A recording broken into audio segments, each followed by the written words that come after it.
29, John Nett.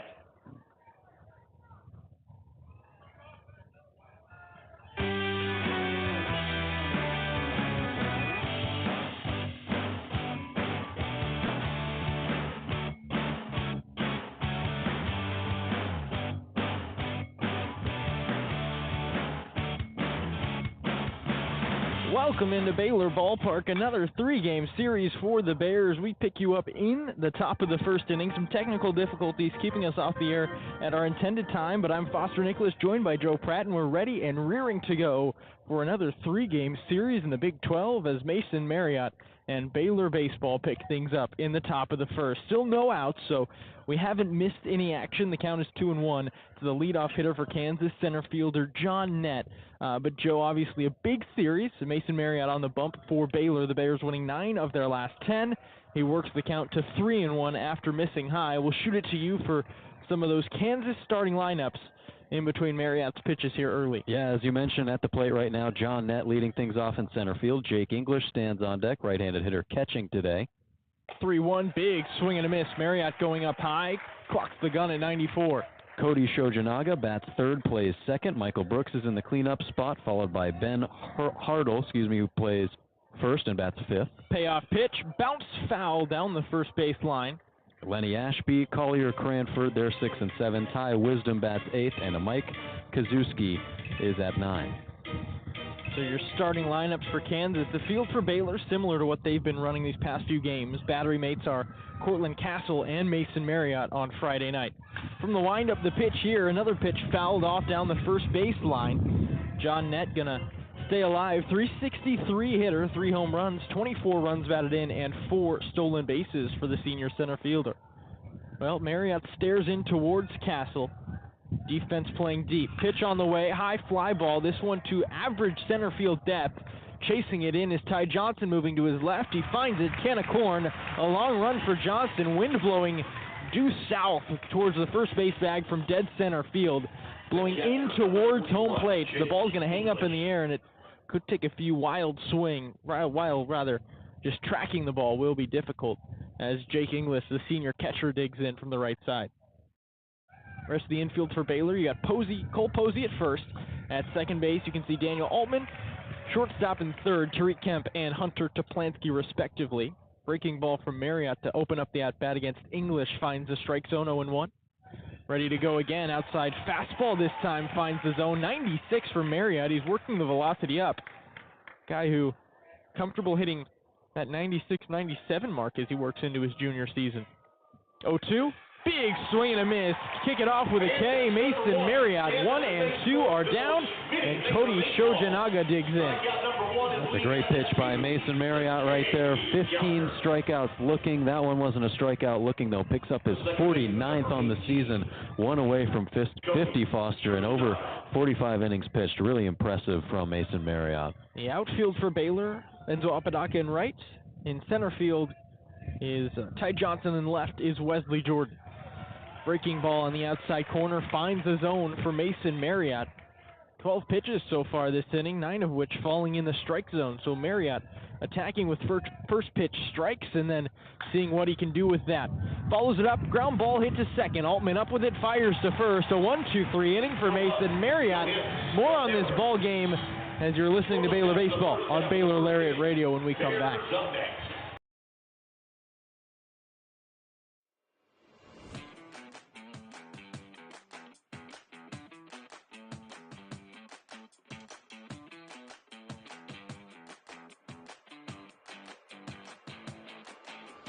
Hey Bears!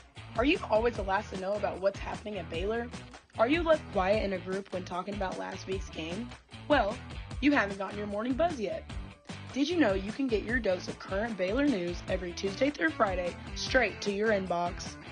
The Baylor Lariat Morning Buzz e-newsletter provides you with breaking Baylor stories, local events, and in-depth sports coverage daily. You can be in the know on all things Baylor. If you aren't already buzzing, go to BaylorLariat.com. That's BaylorLariat.com and click the subscribe now to get your morning buzz from the Baylor Lariat. News for the students, by the students. We'll see you in your inbox.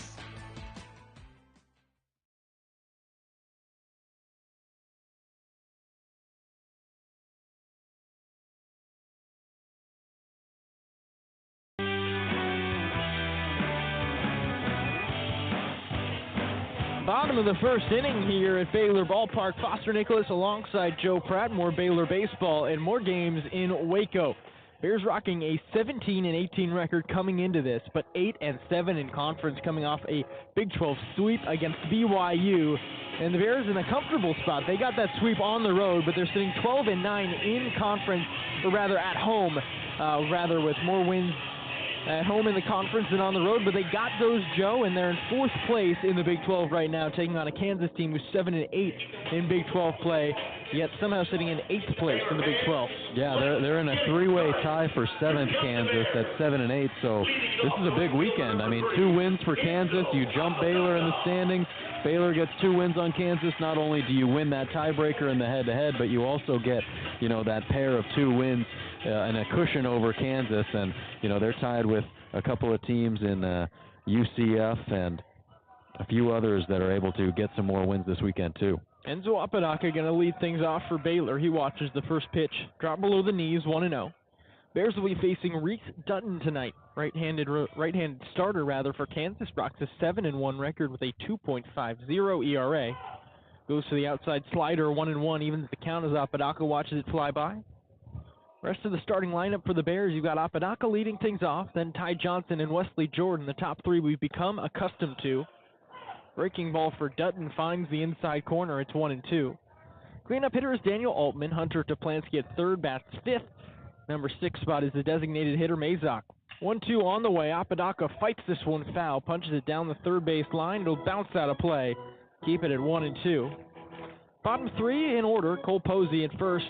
Shortstop Tariq Kemp, and the catcher Cortland Castle as Harrison Cayley still dealing with a bit of a concussion. That's what kept him out against UIW, and didn't see a whole lot of action against BYU either. Pitch, this one bounced down towards the first base dugout, out of play.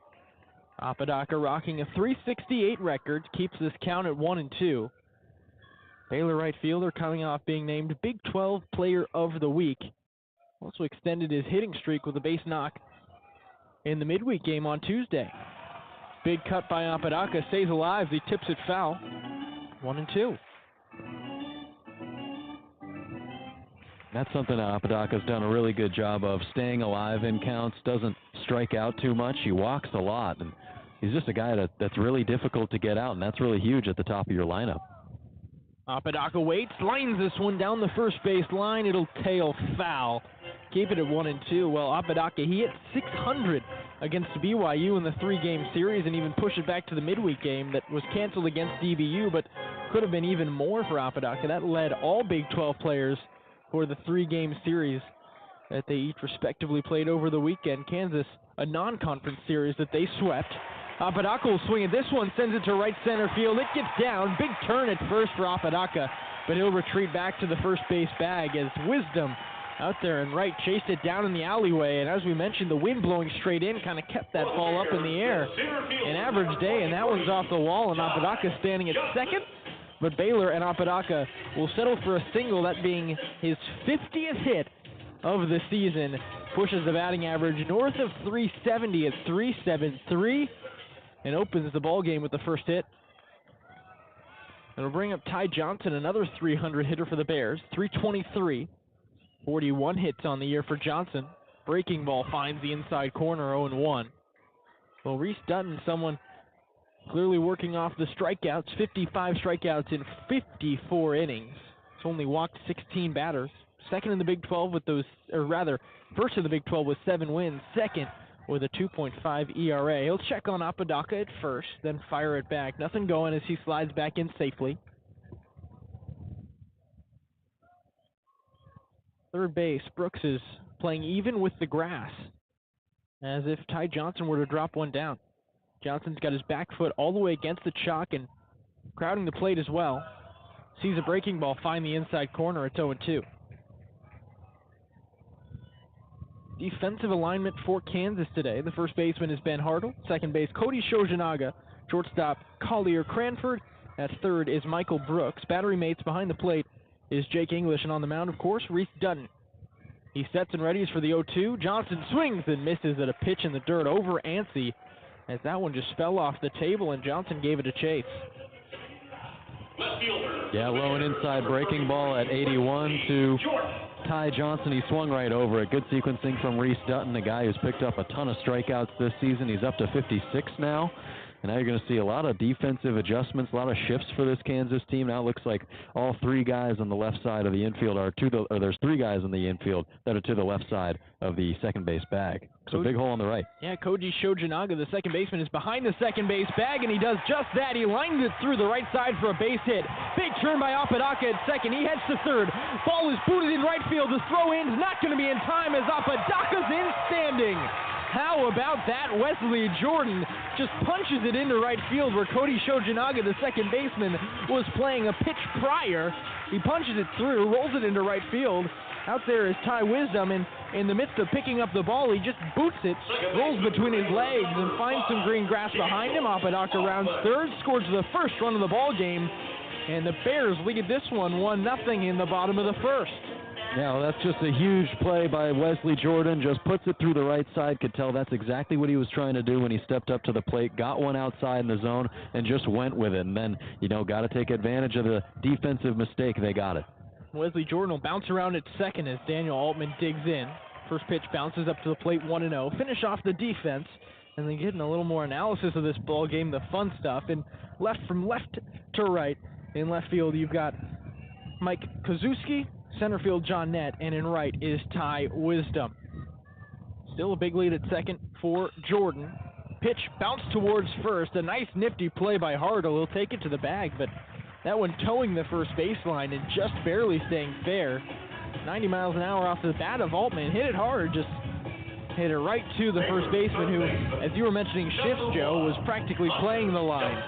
Yeah, playing that pull side, playing no doubles for Daniel Altman. He does exactly what he needs to there. If you're going to ground out, you might as well do it as close to the right field line as you can with the runner on second. So it works just as good as a bunt pretty much, moves the runner down to third. It'll bring in Hunter Toplansky. The 293 hitter's found his stride and reaching towards the 300 number, something that seemed almost unfathomable at the beginning of the season for Toplansky.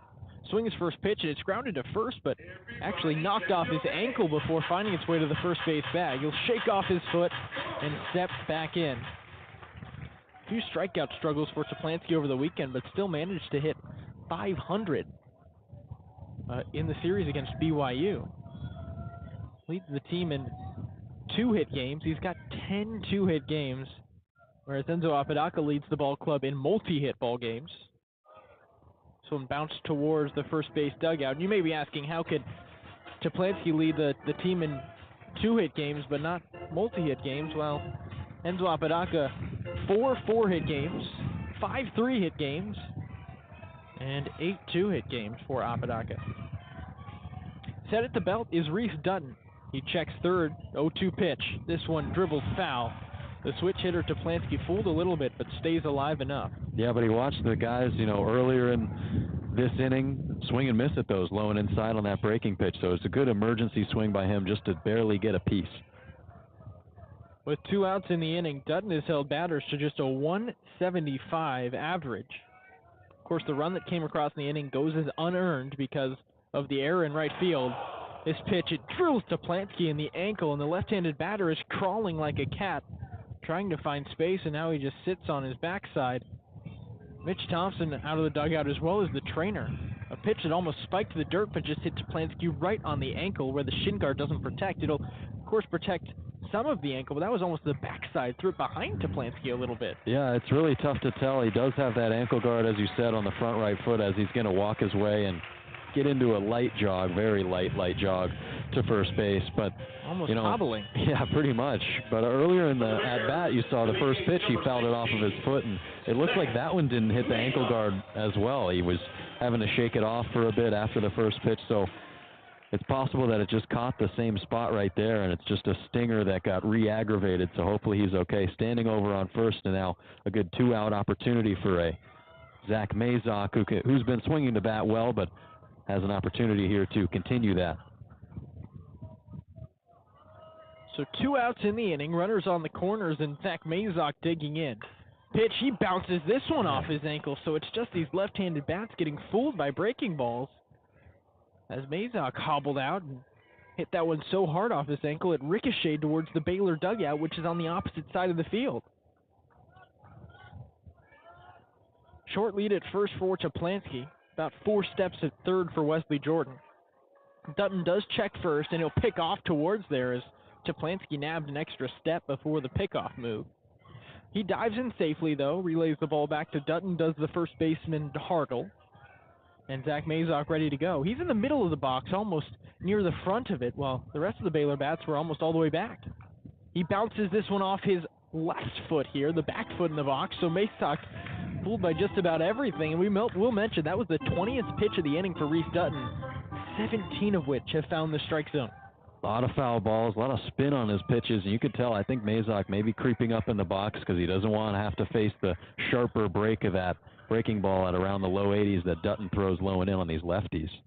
From the stretch, the pitch, too far outside, ball 1.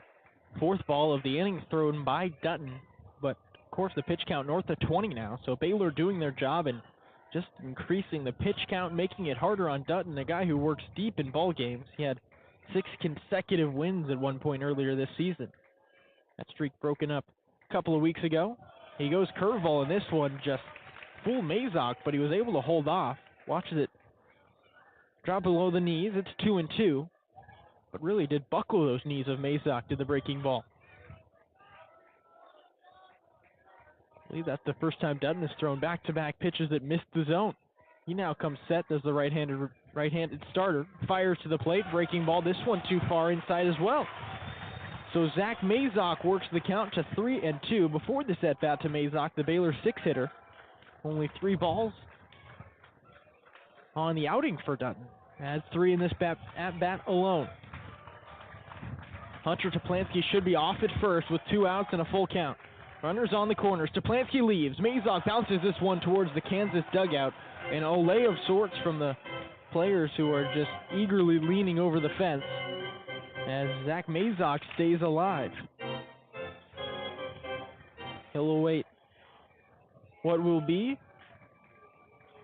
the 8th pitch of this at-bat. Chaplansky will go. First baseman giving him room. Runner goes. Pitch bounce to first. This one diving. It goes foul, says first base umpire John Bramer. And that one, it tucked the line, if anything. Looked like it popped over the base fair. A dive from Hartle. Just went over his glove, though. Yeah, hard to see from here. It really looked like it hit the chalk behind the first base bag, too, but not to the view of the first base umpire there. That would have been perfect to get Chaplansky, who was already on the move, going to second. Jordan would have scored easily. Mazok trying to replicate that here, but trying to just keep it a little bit more left in fair territory. Well, Chaplansky got as far as second base and then hobbled back to the bag, so that ankle clearly bothering him. He goes here, and Mazok is fooled on the breaking ball. Thought he got a piece, but it went into the glove of the catcher English anyway. A couple of hits for Baylor, 1 run across. They open up this series in front. Well, into the second inning, it's 1-0 Baylor. This is Baylor Lariat Radio. Hey there, Bears. Are you living your best life this year at Baylor?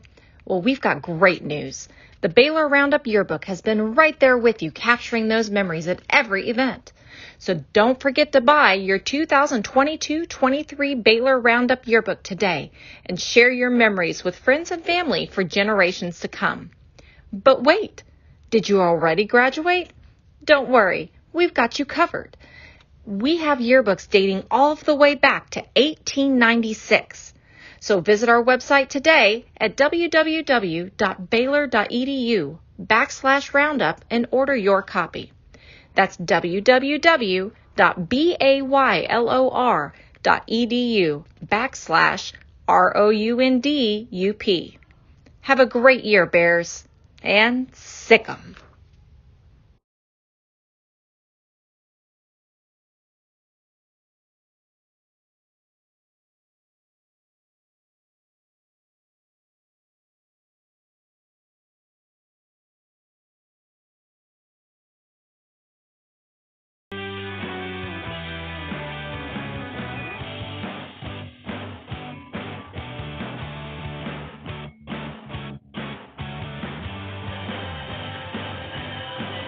Well, we are through one inning here at Baylor Ballpark. You can probably hear the noise while Joe and I sitting outside enjoying some 68-degree weather. The wind is clearly going to be a factor tonight as it's blowing from center field right to where we're sitting next to the first base line TV booth here at Baylor Ballpark, but nonetheless a nice night for baseball.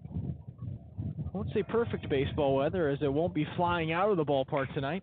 First pitch to Michael Brooks, swinging away. Hunter Japlansky gets it at third, guns it across the diamond to retire the first batter of the inning. Guess we keep the small talk to a minimum as Baylor baseball wants to work quickly.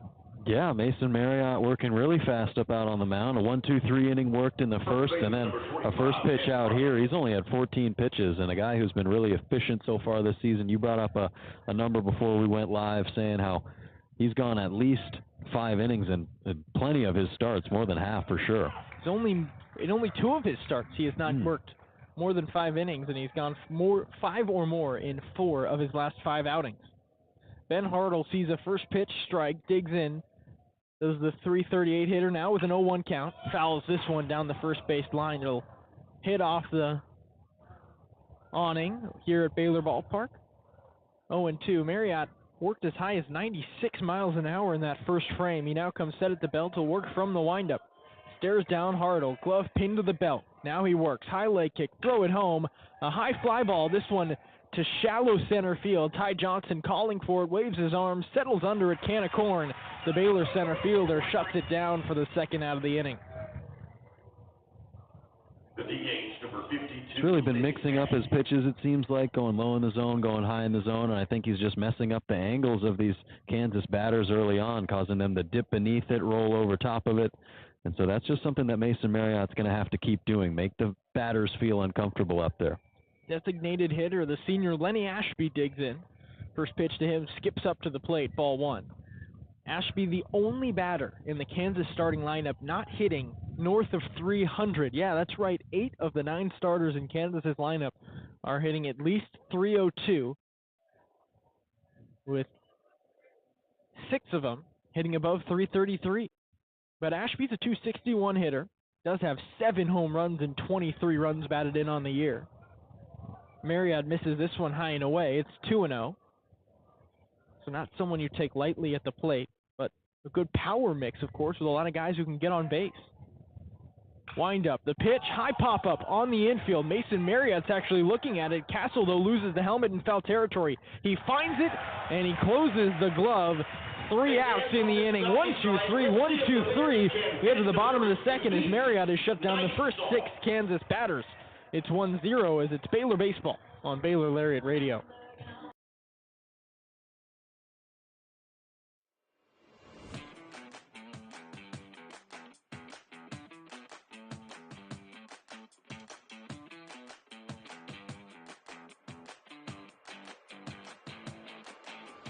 Hey Bears, are you always the last to know about what's happening at Baylor?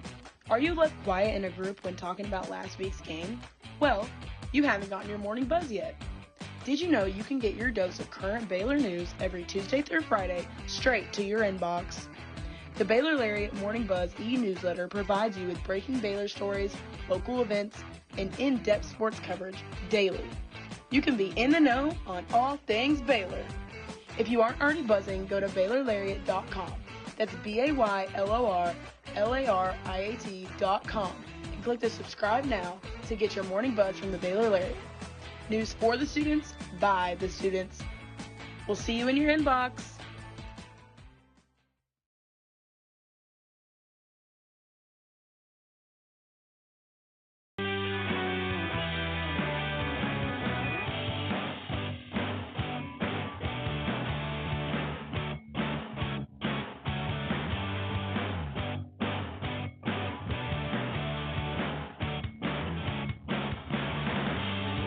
Night at Baylor Ballpark as the tunes are in match with just some of the Phantom sunglasses we're giving out. I guess retro sunglasses would be a better way to put it. We're giving out pregame to the first 250 fans, and you don't really need promotions anymore to get people to show up to Baylor Ballpark, as this team has won 9 of their last 10 and are playing in a massive home Big 12 series for better placement in the conference. Who would have thought that Baylor would be sitting 4th in the Big 12 at this point this year with an opportunity to push as high as 2nd in the Big 12 with a couple of wins today, or rather not today. Today would be great, but this weekend against Kansas. 7, 8, and 9 due up in the order here in the bottom of 2. Cole Posey shows bunt. Count is 1-1 on him as that one is a called strike. First pitch was up near the eyes that he just leaned away and watched it fly by. Third baseman Brooks is playing off the third base bag, a couple steps back of the third base line. Breaking ball too far outside, 2-1. Since settling into his role as a first baseman, of course, Will Pendergrass got hurt. Mason Greer wasn't performing. Mitch Thompson said, go ahead, Cole Posey. He stepped in there, and he's done an excellent job filling in the gaps. 3-1 the count to him as another pitch misses outside. He now awaits the next pitch. Glove goes in front of the face for Dutton. He fires home. This one too far inside. Posey leaves the bat at home and jogs down to first. Back-to-back innings for Baylor where the leadoff man has reached. Enzo Apodaca with a long single in the first, and then Cole Posey works the first walk of the ball game to bring in my guy, Tariq Kemp. I say that I picked Tariq Kemp. I thought he would have the breakout game today, and he's been a breakout player, Joe. You look at this guy who was hitting below 200 when he was last playing at Baylor Ballpark, and the batting average up to 235 now. Yeah, just a great weekend for him up at BYU, and, you know, other guys on the team started to kind of notice. He drops down a bunt here, first pitch. Dutton has to barehand it, fire to first. A nice play. So Tariq Kemp does his job, advances Cole Posey to second base. Mitch Thompson understanding that small ball could be the way to go here. You've got your ace against their ace, so every run that counts, you know, it really, really counts. Yeah, Enzo Apodaca said earlier this week how impressed he was with Tyree Kemp and Daniel Altman over this past weekend, just how much they've grown throughout the season, and, you know, the fact that they have been key players in this lineup in this, you know, 8 of the last 9 games winning in that run. And so when the top guy in your lineup and 373 hitter gives you compliments like that, it's pretty good. Cortland Castle will pop up the first pitch he sees, and it smacks in the awning right above our heads. 0-1 the count. Castle, a 247 hitter. He's become the everyday catcher as Harrison Cayley's been dealing with that concussion that has put him on the shelf for the past couple of weeks. Cole Posey definitely in the head of Dutton as he bounces around on second. Dutton checks there, fires to the plate, outside fastball, strikes the zone. It's 0-2. Now we say fastball, and a big difference between these two pitchers, Marriott getting up to 96, and Reese Dutton, he's usually lucky to get to 90. That one hit 88, so relying more on his movement and breaking stuff than the fastball does the Kansas righty. Check second, fires home. Cortland Castle nubs this one to first. It started foul. It goes fair. It's going to be a single. Cole Posey's now caught in a rundown between third and home. He heads towards the plate. The ball gets away from the catcher. Could go as interference. It won't, though.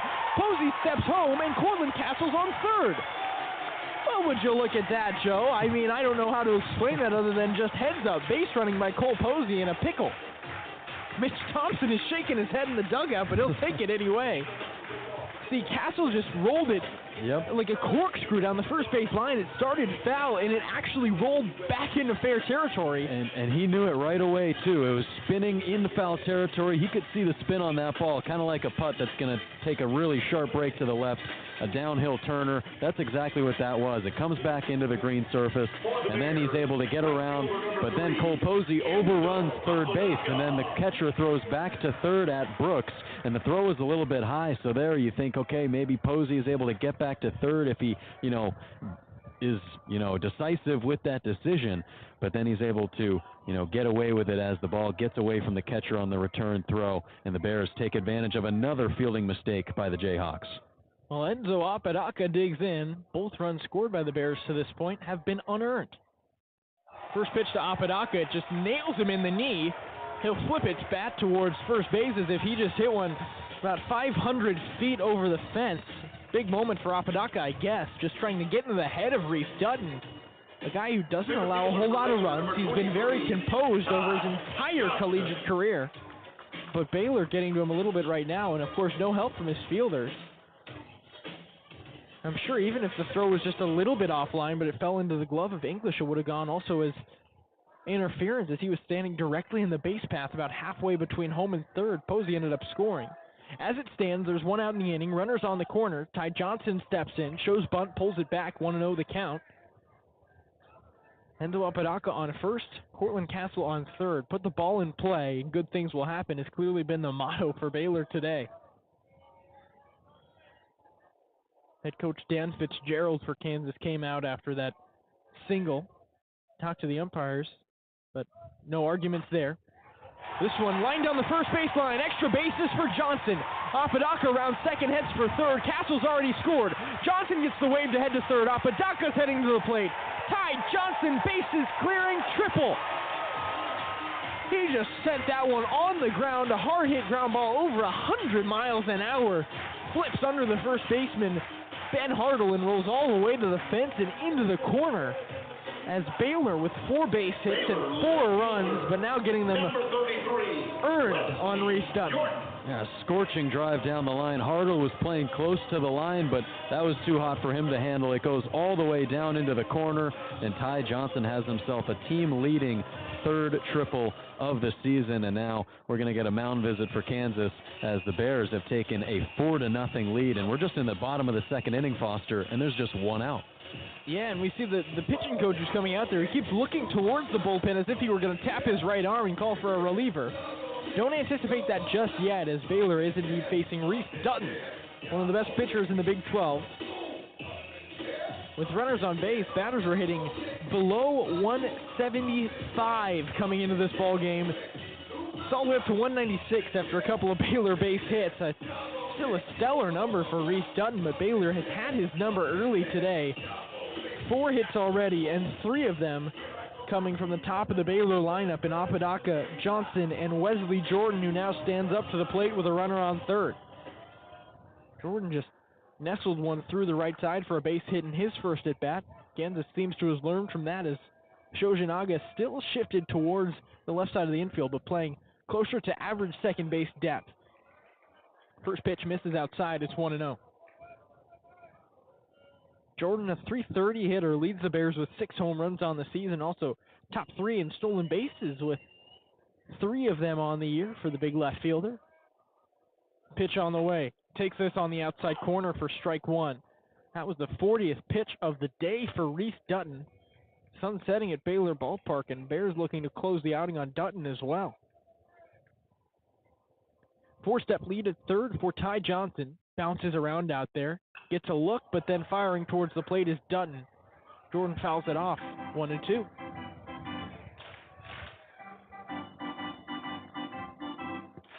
It's going to be back-to-back starts for Reese Dutton, where he's allowed at least 3 earned runs, and he hasn't allowed 4 earned runs in a single start so far this season. Baylor has just had his number. He's set at the belt, stares down Jordan. High leg kick pitch to the plate, too far outside, 2-2. The count evens up to the Baylor left fielder. Jayhawks coming off of a series sweep against Pacific. That being non-conference. Scored 12 or more runs in all 3 of those ball games. 18, 19, and 12 in those 3. 2-2 pitch, skips this one up to the plate. It's 3-2. Go back one more weekend. That was the last Big 12 series for Kansas. They played West Virginia. And although Dutton didn't give up a handful of runs, his team did, certainly in his Friday night start, as Kansas lost that one 11-10 in Lawrence. Payoff pitch on the way to Wesley Jordan. Watches this one outside. Second walk of the inning as Jordan just fires his bat towards the third base dugout. He'll take his base. And the Bears have runners on the corners and one down. Another threat as a mass exodus from the Kansas dugout towards the bullpen in right field. 4 or 5 arms chugging their way towards that right field bullpen. As the cleanup hitter, Daniel Altman, senior second baseman, is going to dig in with runners on the corners and an opportunity to do damage and blow open this ball game. Baylor looking to get to a .500 record under Mitch Thompson for the first time in program history, or rather, first time in his tenure. Rather, I guess you could say program history under Mitch Thompson, or Mitch Thompson history. Yeah, that works. First pitch to Daniel Altman misses high and outside, 1-0. Of course, the Bears holding on to the only time they've ever had a positive record in Big 12 play under Mitch Thompson right now at 8-7. Another pitch to Daniel Altman misses. This one skips up to the plate. It's 2-0. But a lot on the line this weekend, nonetheless, here, Joe. Yeah, definitely a big win here on Friday night. There's not a determined starter on Sunday, so you'd hope to maybe win that series finale, too. Pitch on the way. This one right down the middle. 2-1 to Daniel Altman. Of course, it's a long weekend. We're only in the bottom of the second inning here at Game 1, so a lot can happen. Only a 4-run lead. They're definitely going to need to continue to keep the bats rolling because this is a Kansas team that you're not going to be able to shut out for 9 frames. Dutton set at the belt, fires away, too far inside. Altman watches this one. It's 3-1. So Reese Dutton a ball away from giving up his 3rd walk of the inning. Ty Johnson stands on 3rd. Wesley Jordan stands on 1st. 3 already across here in the bottom of the 2nd inning as the score stands 4-0 in favor of the Baylor Bears. Looking to tack on. 3-1 pitch to Altman. He'll chop this one to first. It'll roll foul. No special spin like Cortland Castle's ground ball. It sticks around in foul territory and gives Altman another shot with a payoff pitch on the way.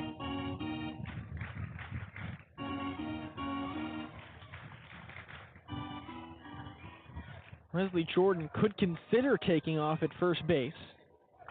We've seen him be a stolen base threat even though he's the unorthodox power hitter who can run. He does take off. Pitch on the way, skips up to the plate so he can put up the brakes and walk into second as Daniel Altman walks down to first.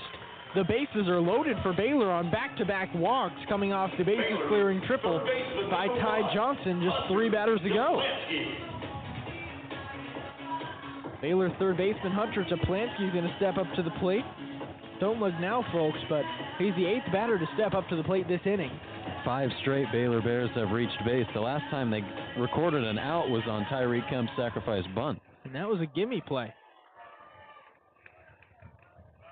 Hunter Toplansky all the way back in the box. In fact, his cleat is standing on the chalk. The pitch, he fouls this one through his leg, so he missed his ankle this time, Joe, but he chopped it right through the 5-hole. 5-hole, I love it. Yeah, off the end of the bat, able to get a piece. It's down in the zone, one that's a low spinner. We've seen him throw that pitch a lot against these left-handed hitters, and Toplansky, wonder if maybe he wants to hop over to the right side of the box, maybe see it from a different angle next time. He could. He's still all the way back, so he's going to see the break. Pitch on the way. He bounces this one to first. It could be a double play. Fires to second. It's offline. Scoring from third is now Jordan. Altman advances to third. 2 runs are across. Ty Johnson scored from third initially, and then Wesley Jordan came across to score as well. Just an average ground ball to first base, and Hartle came up with it and just threw it offline to the second baseman, Shoji Naga, who had to reach like a first baseman into the splits and couldn't come up with it. It rolls away, and on the air, 2 runs come across. Yeah, well, this has been the issue this season for Kansas. They're 10th in the conference in fielding percentage at .968. That was entering this game. I have to assume that's gone down now. And they had the 8th most errors in the conference as well entering this game, and so that's not, a number that makes you worry. First pitch to Zach Mazok, taken low and inside for ball 1. 3 walks, 2 hits, and 2 errors in the inning. And there's just 1 down, and runners still on the corners. 5 runs across for Baylor.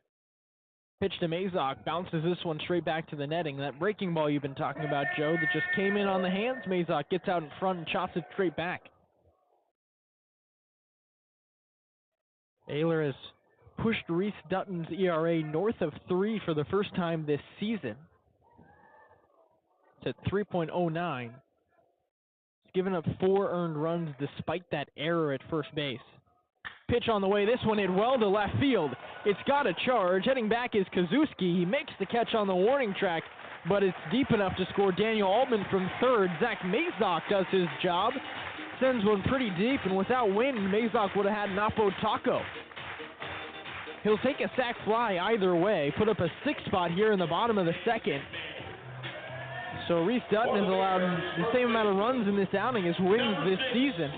His 7-1 record has given up 7 runs here in the first 2 innings, and the Bears aren't done just yet.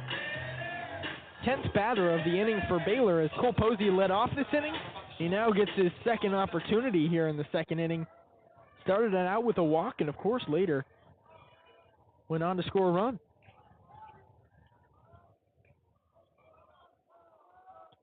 Set at the belt is Dutton. Stares home. Fires this one high and inside. Ball one.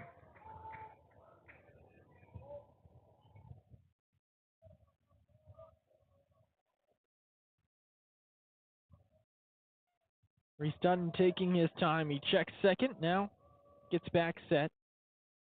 Fires away. This one outside corner. Finds the zone 1-1. Dutton's going to ask for a new ball. Called time and then rolled it towards the Baylor dugout. Score 7-0 here at Baylor Ballpark. Bears have scored 6 in this frame. Still have Hunter Toplansky on first base. Dutton working from the stretch, set at the chest, fires away. High fly ball, right center field. Giving it a chase is the center fielder, Net. And you'll find it, actually, that's going to be the right fielder, Wisdom, who comes away with it in the alleyway. Third out of the inning, but through 2, Baylor on top 7-0 and making a statement against one of the best starters in the Big 12. Keep it tuned here. This is Baylor Baseball on Baylor Lariat Radio.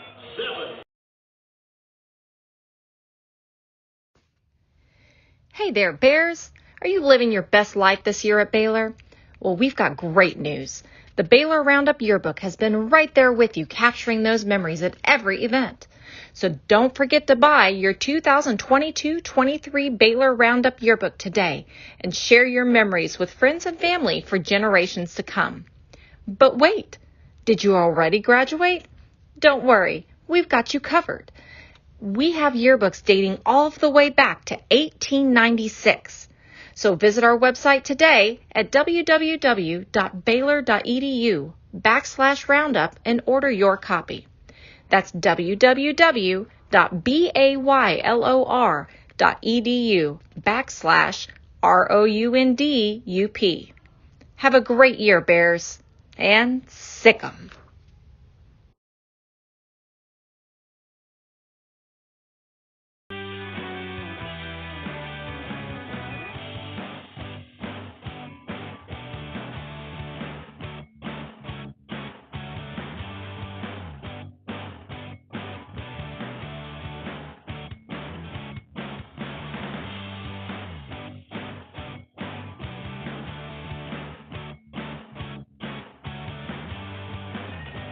Well, a tale of two teams here at Baylor Ballpark early as we head to the third inning in the green and gold. That being the Baylor Bears on top of this ball game, 7-0 through 2 frames. Baylor has scored more runs than they've faced batters. Mason Marriott has seen 6 batters, retired them all in order, whereas the Baylor bats have scored 7 runs. More runs scored for Baylor than outs they've recorded. So Mason Marriott looks to keep it rolling as he's got 7, 8, 9. First pitch to Collier Cranford is grounded to Tariq Kemp, and he just boots it. The Baylor shortstop had the play, even had the ball. It just rolled out of the lip of the glove and popped him straight in the chest. Wasn't able to handle it and had no throw to first. It'll go down as an error. Kansas still without a hit, but breaks up the no-no for, or rather the perfect game for Mason Marriott as he had retired the first 6 batters in order. Yeah, and a tough play for Tariq Kemp, who's someone it's just someone who has been so good in the field as of late, and haven't seen that in a while. First pitch from Marriott to the 8-hitter, Ty Wisdom, finds the strike zone, 0-1. Wisdom, a .355 hitter.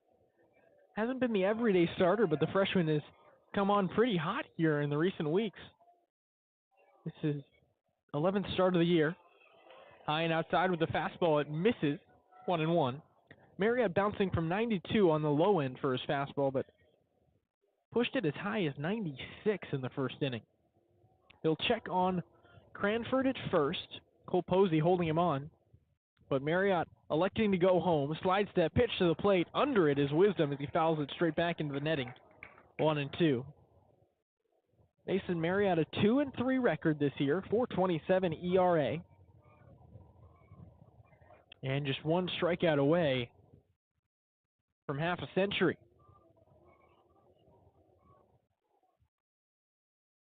High leg kick, pitch on the way. Fly ball, center field. Ty Johnson chasing it in. He settles under it, makes the grab. That's the first out of the inning. soft contact to Johnson, who didn't have to move much. He just moved 4 or 5 feet forward and makes the play right down the alley for out number 1. It'll bring in Mike Kazuski. Kazuski, a left fielder, the junior, a .302 average. Also not someone who's been an everyday starter, but he's found his rhythm with Kansas. Of course, we mentioned when you've got 8 guys hitting north of 300, that's a lineup you'd like to trot out there, even if it's a small sample size.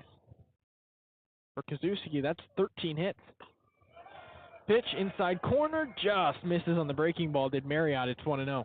He kind of throws a similar pitch that on the other side Reese Dutton throws, except his is more 84, 85, a bit faster and low and inside. Pitch, this one line to left center field. This one could get down. Running in is Jordan. He lays out, and he makes the play. Wesley Jordan, known for his bat, goes airborne in a Superman catch for Jordan as he kicks up dirt out there in left center field. A stellar play from the Baylor left fielder. Keeps the second out of the inning there and probably saves extra bases.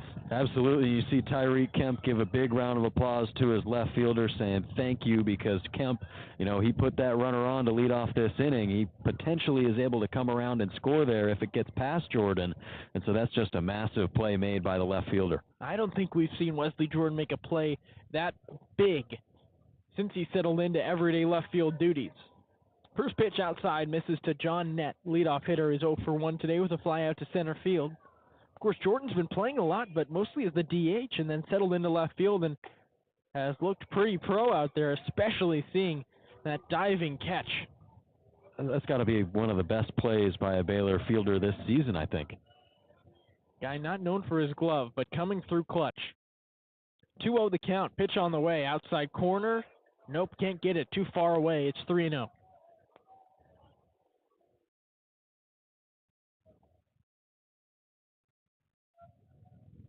Flag in center field now, draping down. Still a wind breeze from dead center field to the first base line. Middle fastball finds the zone. Mason Marriott just trying to escape the 3-0 count. Does so. Pushes it to 3-1. Infielders playing deep. Tariq Kemp at shortstop for the Bears has his heels on the outfield grass. 3-1 pitch, popped straight into the netting.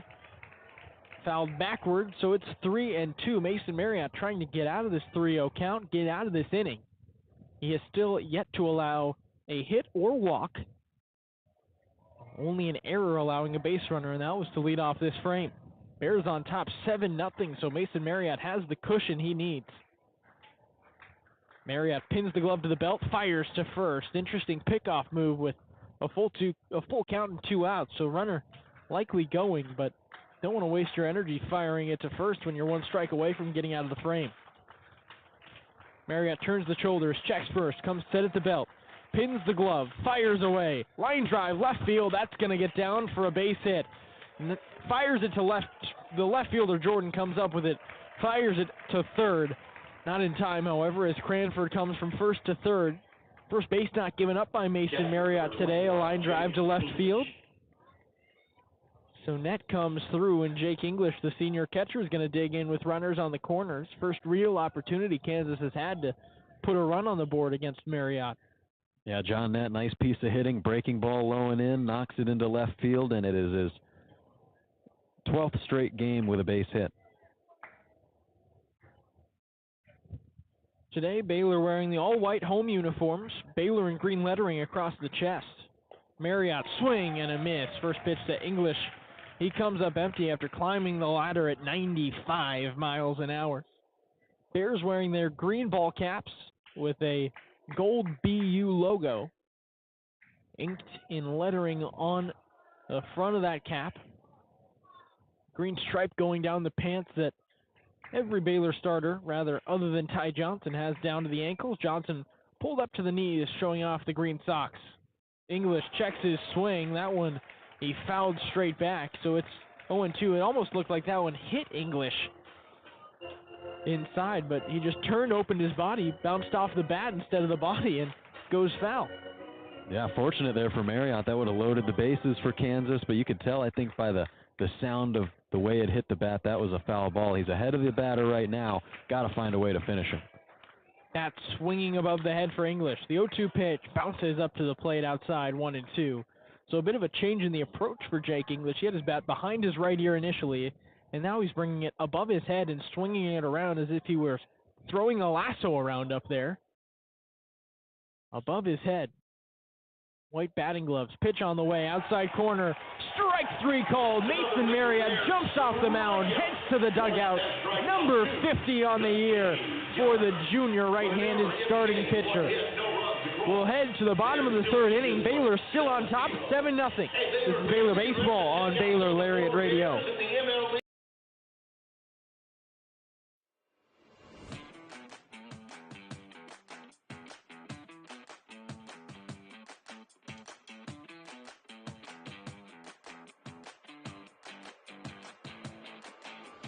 Hey Bears, are you always the last to know about what's happening at Baylor? Are you left quiet in a group when talking about last week's game? Well, you haven't gotten your morning buzz yet. Did you know you can get your dose of current Baylor news every Tuesday through Friday straight to your inbox? The Baylor Lariat Morning Buzz e-newsletter provides you with breaking Baylor stories, local events, and in-depth sports coverage daily. You can be in the know on all things Baylor. If you aren't already buzzing, go to BaylorLariat.com.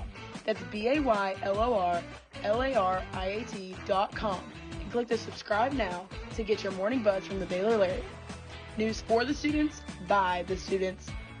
We'll see you in your inbox.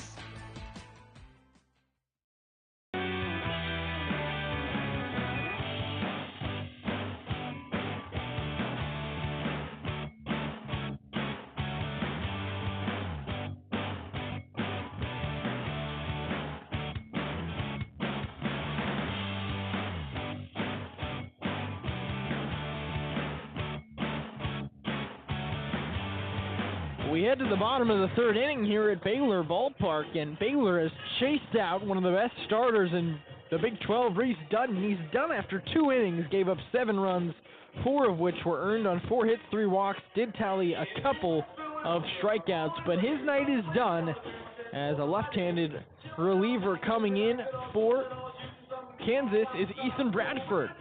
Joe Bradford, a 9.64 ERA, 4 2/3 innings pitched. He's allowed 6 runs, 5 of which were earned, striking out 5, but walking 6 and allowing 9 hits in those 4 2/3. Yeah, left-handed thrower with a lot of lefties in this lineup for Baylor, especially as you go further up towards the top of the lineup where you have a switch hitter and then 3 lefties. And so that's what they're definitely trying to do here. You got Tyreek Kemp coming up to the plate, a left-handed bat, then Cortland Castle, and then it flips up to the top. And so they're definitely working on matchups right here, but Baylor, it doesn't seem like matchups have been an issue at all. They've been swinging away. It doesn't matter if it's in the zone. They've been holding off on pitches that are outside the zone, fouling off pitches that are close, and driving the ones that they're able to drive. And it seems like that's been the recipe so far, and you know, taking advantage of 3 errors by Kansas, that helps too, and put them up 7-0 through 3 here. It'll be 8-9-1 for Baylor. That starts off with Tyreek Kemp. First pitch to him misses outside. Bradford is going to work from the stretch primarily, and he throws it about sidearm, maybe 3/4 arm slot. No, strictly sidearm as he slings this one, skips up to the plate, ball 2. A tall left-handed arm, and he just brings the pitch and the ball right next to his belt.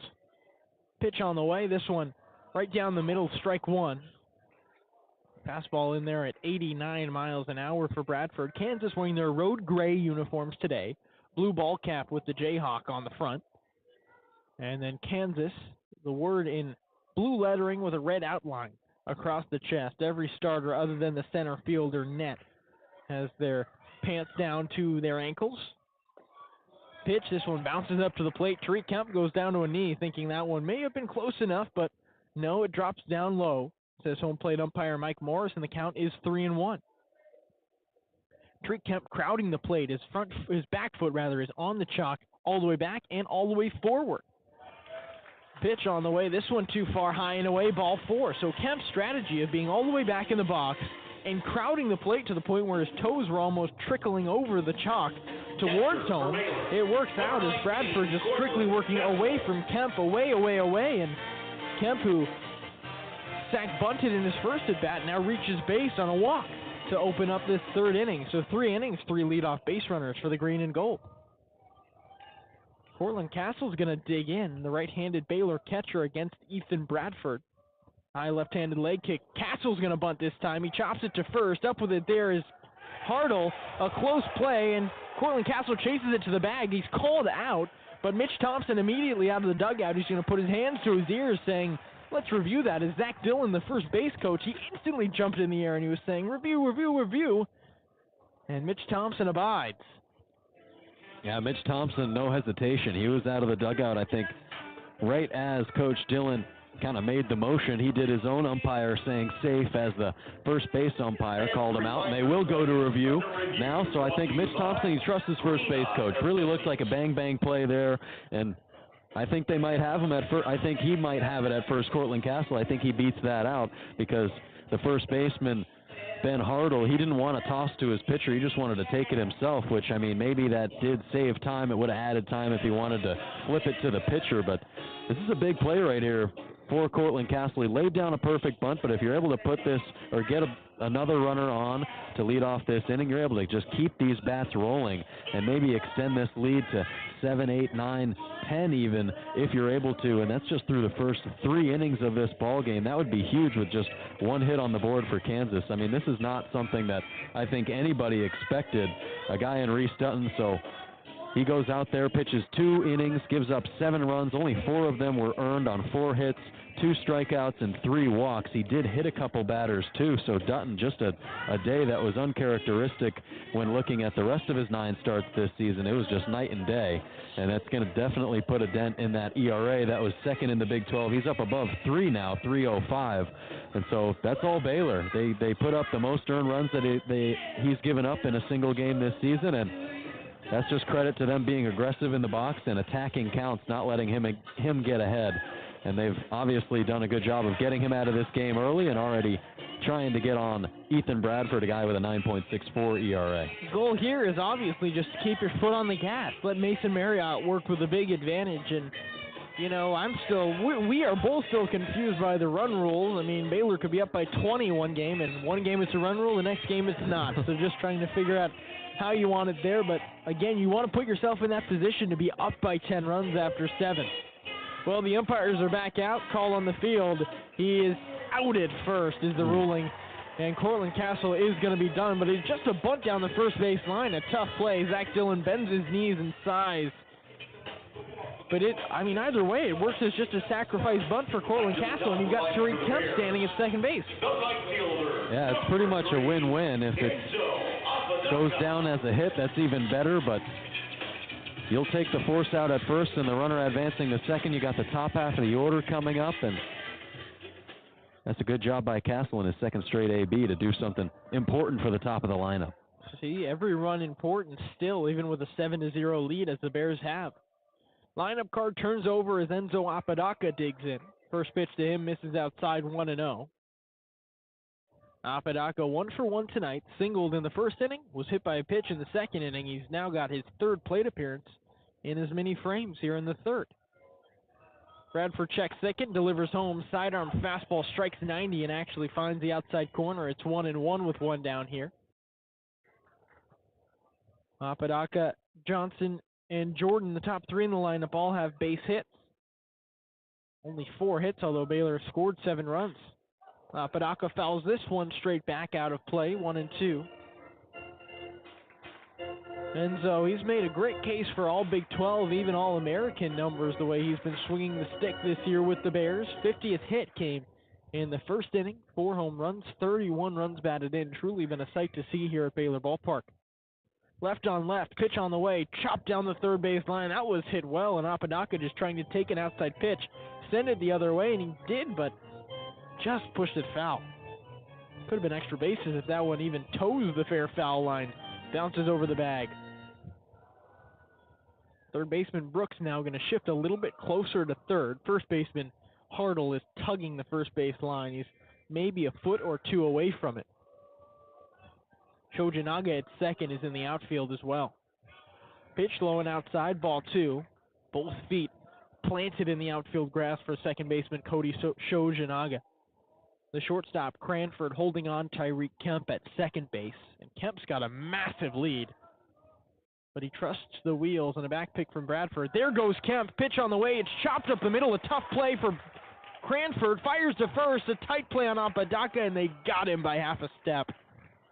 Well, with Tariq Kemp on the move, Apodaca, if he shoots that to center field, the run comes through, just didn't have enough gas on it. And a nice play nonetheless by Cranford. Made it a tighter play than initially looked like it would be. Almost, initially off the bat, was almost a guaranteed infield hit for Apodaca. Yeah, and it's just another at-bat from him, more contact from him where he's kind of on his heels, falling out of the box, but he just reaches out, gets a piece of it, and shoots it back up the middle. First pitch to Ty Johnson, skips up to the plate, ball one. It's almost like a slap in softball. They'll run forward and they just put the bat out there, trust the contact will send it somewhere, get the wheels working, and Apodaca doing just that. He's almost running and just slapping at the ball. 1-0 pitch to Ty Johnson, outside corner, strike one. Evens up the count there. Johnson 1 for 2, a bases clearing triple that knocked in a couple of runs in the second inning. Later scored a run, one of 6 runs that came across in the second. 2 out in the inning, 1-1. Pitch skips up to the plate. That one hit the infield green before finding the glove of Jake English behind the plate. Kemp at third. He's got a big lead, and he's going to bounce around out there to try and get in the head of those infielders on the right side. Of course, Bradford being a lefty, he can't see Kemp when he's bouncing around. Pitch too far outside, 3-1. The Flower Mound Jr. in his first year as a Bear. An on-base percentage of .400 for Ty Johnson. With runners on, he's hitting .316. But he'll take a walk as another pitch drops below the ankles. Doesn't quite hit the dirt, but hovers above the ground and misses. Johnson takes a free pass. That is the 3rd walk to a Baylor batter. That is the 5th walk to a Baylor batter today. Baylor just working free pass after free pass. They got 3 of them in the second. That is the 2nd of this frame. Yeah, Bradford really struggled to throw strikes early in this one, and when he has thrown strikes, they've been hit by Baylor batters, whether they've been ground balls or been base knocks, but he's got to find a way to hit the zone because these Baylor bats, they're not quieting down. Wesley Jordan digs in. Big swing and a miss from Wesley Jordan. He tips it and sends it right back to the netting. 0-1 the count. But the left fielder with a .330 average on the year, already 1 for 1 with a single, and he's also walked. So have a day Wesley Jordan already. He's reached in both of his plate appearances. A guy you can just trust in the 3-hole, even if he's not sending it over the fence, which he's done a good job of that as well with 6 home runs. Bradford checks first. He'll fire over there, just lifts the knee, and instead of moving his way home, he fires it to get Johnson. Baylor center fielder retreats back to the first base bag as we reset. Runners on the corners, 2 outs here in the bottom of the 3rd inning. It's 7-0 Bears. Another pickoff towards first as Johnson scampers back. So we'll have to wait on the 0-2 or the 0-1 pitch to Wesley Jordan. Highland Village Jr. 24 runs batted in and rolling. Pitch on the way. This one lined up the middle. Shojinaga's got it behind the second base bag. Instead of tagging the bag, he fires to first. Probably could have had the force there, but does indeed get Jordan by a couple of steps. That will retire the side. Bears don't get a hit and don't score a run. We'll head to the 4th inning. Baylor still on top, 7-0. This is Baylor Baseball on Baylor Lariat Radio.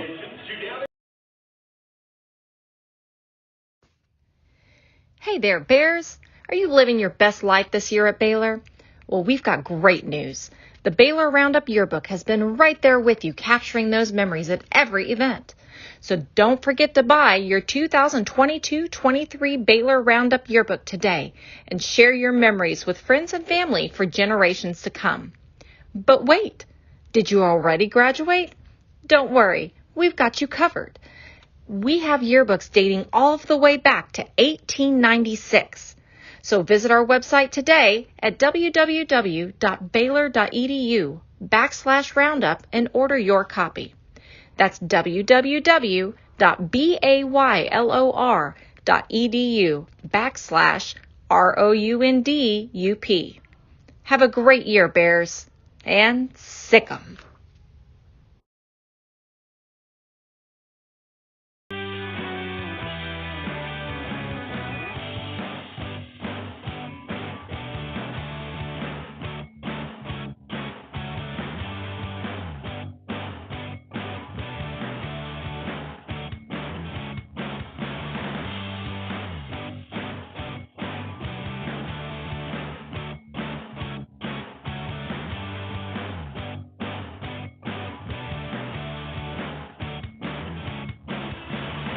It is 7-0 in favor of the green and gold here in the top of the fourth inning. This is Baylor Baseball on Baylor Lariat Radio. Foster Nicholas and Joe Pratt bringing you the action from a nice Baylor Ballpark tonight. You've got clouds sitting over top. Skies are a dark blue as if to be stormy, but we've been assured no weather in sight of this forecast, and you'll see some baseball tonight, and you'll see it all the way through. And for those of you listening, you'll hear baseball tonight, and you'll hear it all the way through as Kansas and Baylor in the midst of a big conference stretch. Cody Shojinaga, three-hitter for Kansas, going to lead things off here in the top of the fourth inning as Mason Marriott goes curveball in at 79. He breaks one in the top of the zone for strike one. Shojinaga, he came on the scene last year against Baylor, earned Big 12 freshman / newcomer of the week in that series against Bears. Another fastball in the zone, 0-2 now to Shojinaga. He's hitting .349 this year with 5 home runs and 33 runs batted in. Second baseman check swing, strike three. He went around. It bounced out of the glove of Cortland Castle, but he'll swap the tag on Shojinaga as the second out, or the first out of the inning, and the third strikeout of the night for Mason Marriott. Third baseman number 6, Michael Brooks. Not an easy thing to do against a guy in Cody Shojinaga, not a guy who strikes out too much. 13 walks to just 12 Ks entering this game, and so that's a really nice job by Marriott to get him for the second time today. He's 0 for 2. Couple of strikeouts there for Shojinaga. Swing and a miss by Michael Brooks. That's strike one. Or rather, Shojinaga grounded out to Daniel Altman in his first at-bat for the first time. He's been shut down on strikes today. Going back to the fastball is Marriott, and he finds the zone. That's strike number 2. Don't look now, but 5 pitches, 5 strikes, and Michael Brooks stares down an 0-2 count. From the windup, the pitch, fly ball, right field. Running after it is Enzo Apodaca, but it'll find its way into the Kansas bullpen down the line.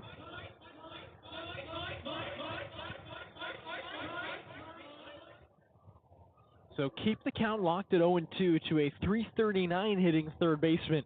The junior Michael Brooks, 42 hits, 6 home runs, and 34 runs batted in on the year. High fastball, this one near the noggin as he walks it back. It's going to be 1-2, but 95 miles an hour near the head. Yeah, looked like he was trying to send a message. Could tell by his reaction, though, but it flipped out. This one grounded to short. Up with it is Tariq Kemp. He's not going to boot this one. Fires it to Cole Posey, who has to jump a little, but comes away with it and tags the bag for out number 2. So a couple of batters retired here in the top of the fourth inning. So trying to start another stretch is Mason Marriott. He went 6 up, 6 down. Gave up a couple of base runners in that third, but ultimately kept Kansas off the scoreboard. Ben Hartle, junior first baseman, digs in with a .333 average. Breaking ball outside corner, strike one. Hartle flew out to center field in his first at-bat. Power threat is Hartle as he's got 5 taters on the year. High leg kick for Mason Marriott. Swing and a miss. He blows a fastball by him at 93. Velocity has been good for Mason Marriott. He hit 96 once in the first inning. We've seen 95 a couple of times since, but haven't seen that 96 number. Goes back to 94, inside corner, held there by Castle, but he doesn't get the call. It'll be the first ball of this at-bat, but not a bad place to miss for Mason Marriott. He'll work quickly, already on the rubber and already in his motion, fires away, and Hartle tips this one off his ankle. It's still 1-2. This is a good at-bat worked by Ben Hartle, a guy who's just fouling these pitches off. You mentioned Mason Marriott working really quickly. That keeps Hartle uncomfortable, off guard. He's got to stay in there. From the windup, the pitch, strike 3 swinging. A breaking ball by Mason Marriott evades the bat like a knuckleball in cheese. We'll head to the bottom of the fourth inning. It's still 7-0 Baylor here on Baylor Lariat Radio.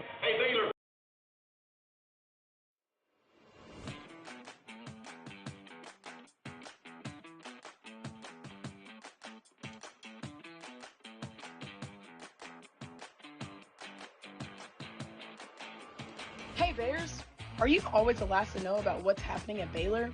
Are you left quiet in a group when talking about last week's game? Well, you haven't gotten your morning buzz yet. Did you know you can get your dose of current Baylor news every Tuesday through Friday straight to your inbox? The Baylor Lariat Morning Buzz e-newsletter provides you with breaking Baylor stories, local events, and in-depth sports coverage daily. You can be in the know on all things Baylor. If you aren't already buzzing, go to BaylorLariat.com. That's BaylorLariat.com and click the subscribe now to get your morning buzz from the Baylor Lariat. News for the students, by the students. We'll see you in your inbox.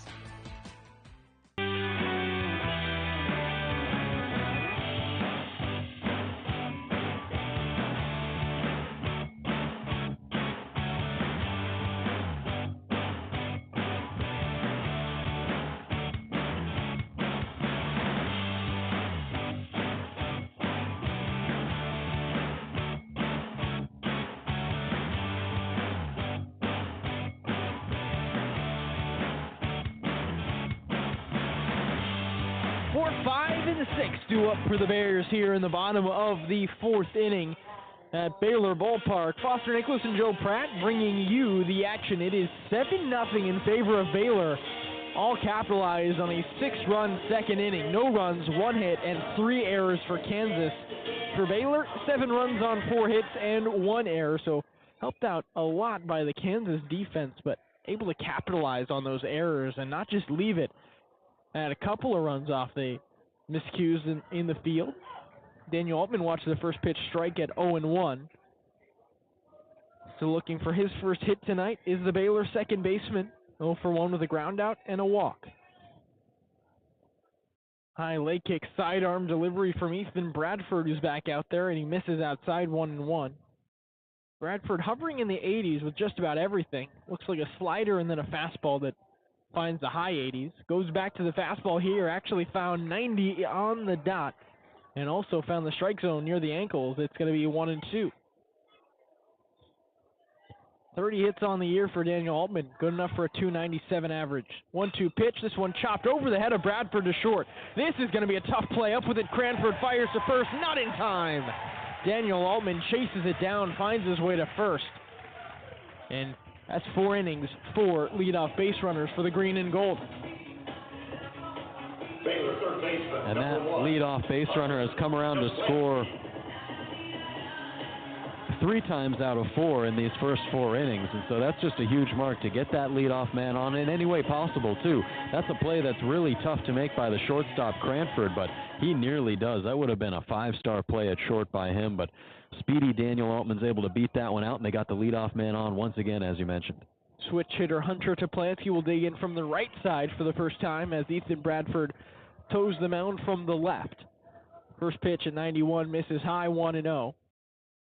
Hunter Toplansky, a lot more power on the right side, but I'd say a better hit tool from the left. High leg kick, throw it in there, and misses inside, 2-0. Velocity pretty good for Bradford, as both of those have zoned in at 91 miles an hour, but Hunter Toplansky willing to wait for one that finds the strike zone more than finds the velocity mark. 291 hitting third baseman digs in. Pitch on the way, outside corner, no good. That one too far outside. It's 3-0. Already a couple walks allowed by Ethan Bradford. He just didn't allow a run to score in the bottom of the third inning, but did walk a couple of Baylor batters.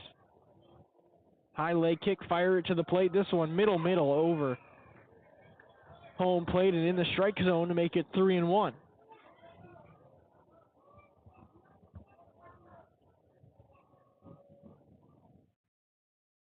Checks on Altman at first. High leg kick, keeping it tight. Fires it home. Toplansky fouls it straight back into the netting. Well, the leg kick is straight up, as if you were going to pick off towards first base where Daniel Altman is, and then just decides at the last minute, nope, let's go home. Has to keep both batter and runner honest. 29th pitch of the outing for Bradford is going to have to wait, as this time he does decide to go pick off towards Altman at first. Second baseman retreats back to the bag, though. Everyone resets, and we get ready for the payoff pitch. Bradford pins the glove against the belt, comes set, fires away, too high. Altman will flip the bat towards the dugout. back-to-back base runners. The Altman single and then the Hunter Chaplansky walk will set up a striking situation for Zach Mazok. Curious, Joe, you're out here, Mazok. Not really the best hitter in left-on-left matchups, but could be a spot for him to just lay down a bunt and try and get something else working here. Yeah, that's true. We've already seen 2 sack bunts successfully placed by Baylor batters so far. Mitch Thompson definitely looking to get some small ball into this game. You'll see the corners or the third baseman at least play closer to the grass. He does show a bunt, but unable to make contact is Mazok. The ball actually rolls through the 5-hole of the catcher English and rolls all the way to the backstop. Mazok with almost a drag bunt there as he just showed bunt and started running a little bit towards, or I could say shuffling towards first base. The third baseman, Brooks, is playing even with the third base bag now, puts his toes on the infield grass. Mazok shows bunt, pitch on the way, pushes this one to third. Both runners will advance. The only play is to first. It's picked up by the third baseman and indeed fired to first to get Zach Mazok out there. That's out number 1, but he does his job. So as we had mentioned, Joe, that is 3 sacrifice bunts in this ball game. And all 3 have put Baylor in a really good opportunity. This one probably the best, as there were 2 on, and now 2 in scoring position. Yeah, I like what you said there, just doing his job. You saw him hit a sacrifice fly out to left field his last time up. That scored a run, and now this time advances the runners. You know, not trying to do too much. You know he's a guy who can hit the ball out of the ballpark. He can hit, you know, deep into the gaps here, but when you got runners on, you might as well just try to get them in the best position to score, and now it's up to Cole Posey to try to knock them in. The senior first baseman going to dig in with an 0 for 1 in the scorebook today. He walked and then he flew out to left field in the second inning. I almost said flew out to second in the left inning, but all reacquainted. He took time and he talked things over with the third base coach, Jim Blair. Got a couple of signs. We'll see what Cole Posey wants to do now in the batter's box. Corner infielders are playing even with the third and first base bag as if you were going to drop down a safety squeeze and try and score Daniel Allman, who stands on third. Hutch Chaplansky is standing on second. Middle infielders are playing deep as the shortstop. Cranford is solidly in the outfield grass, and Shoja Naga is not far off it. High leg kick does the left-handed pitcher. Fire towards the plate. Misses low. It's ball 1. Outfield playing rather deep. Center fielder net is, you'd say, 15 feet away from the warning track. 380 feet from home plate. Pitch from Bradford skips up to the plate, 2-0. 400 feet to dead center field here at Baylor Ballpark. 330 to the corners. 2-0 the count on Cole Posey, and here comes, looks like this is going to be head coach Dan Fitzgerald coming out of the dugout and heading out to the mound, trying to talk things over. No motion towards the bullpen quite yet. Could talk strategy or could just try and calm down his pitcher, as Ethan Bradford has thrown 32 pitches. Of those, 17 have been balls and 15 have gone for strikes. Yeah, it looks like just talking things over, maybe buying some time. It's hard to tell kind of from our view here, Foster, as we're, you know, looking straight up this third base line almost to the right field corner where the Kansas bullpen is. It's tough to see, so I'm assuming there's some arms down there warming up. Maybe he's trying to buy some time so they can get ready here, and it is a long mound visit as they continue to have a one-on-one conversation. Do Fitzgerald and the pitcher Bradford just trying to hone things in, not make him focus too much on the runners on base, because you do have a base open if you need to put the runner there, Posey. You got a guy in Tyreek Kemp on deck. That would be the lefty on left matchup. But we'll see how he handles the rest of this AB. It's almost refreshing not to see the Kansas bullpen. Usually where we're normally posted up, we can't see the Baylor bullpen at all, but can see the visitor bullpen. That's right. And looking at the Baylor bullpen, no action, and just as you'd like it here in the bottom of the fourth inning. Bouncing back after the mound visit, 2-0 pitch finds the outside corner. It's 2-1. Yeah, that Baylor bullpen empty. Don't have any relievers even out there. No one sitting out, watching, everyone watching from the dugout as Baylor rallying. Outside fastball, misses outside, 3-1. That was a good pitch, though, by Bradford. Tough for these guys with the sidearm slot and arm angle. You've got to, if you want to put it outside, you've got to release point, or rather, you've got to release the ball a whole lot quicker than if you were going to tug one inside. This one he holds on a little too much as it misses inside to Cole Posey. second consecutive walk of the inning. Posey will take his base, and the bases are loaded for Tyreek Kemp. A defensive change here, actually. I guess we didn't catch this, or rather it's happening now. Out comes the head coach again, Fitzgerald. They're going to go to the bullpen, but in between the play, Cody Shojinaga and the third baseman Brooks switched positions. Shojinaga ran to third and Brooks ran to second, as if they were just going to change something defensively, but the third base position and the second base position have not been the issue here, I guess, in terms of those 3 errors on the scoreboard.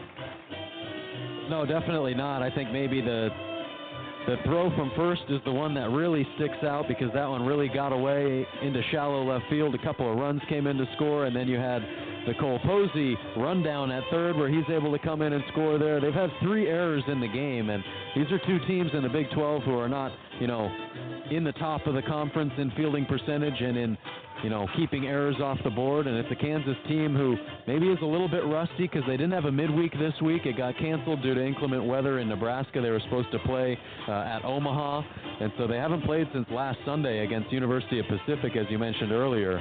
They're riding a 4-game win streak, but I think you can see that week off has maybe kind of played a factor in the game early on. I'm not sure if it plays too much of a factor, as it's really not, too big of a break, really. It's only a 1-game difference, and, not all these guys would have likely played in that game, too, if it was a midweek. But still,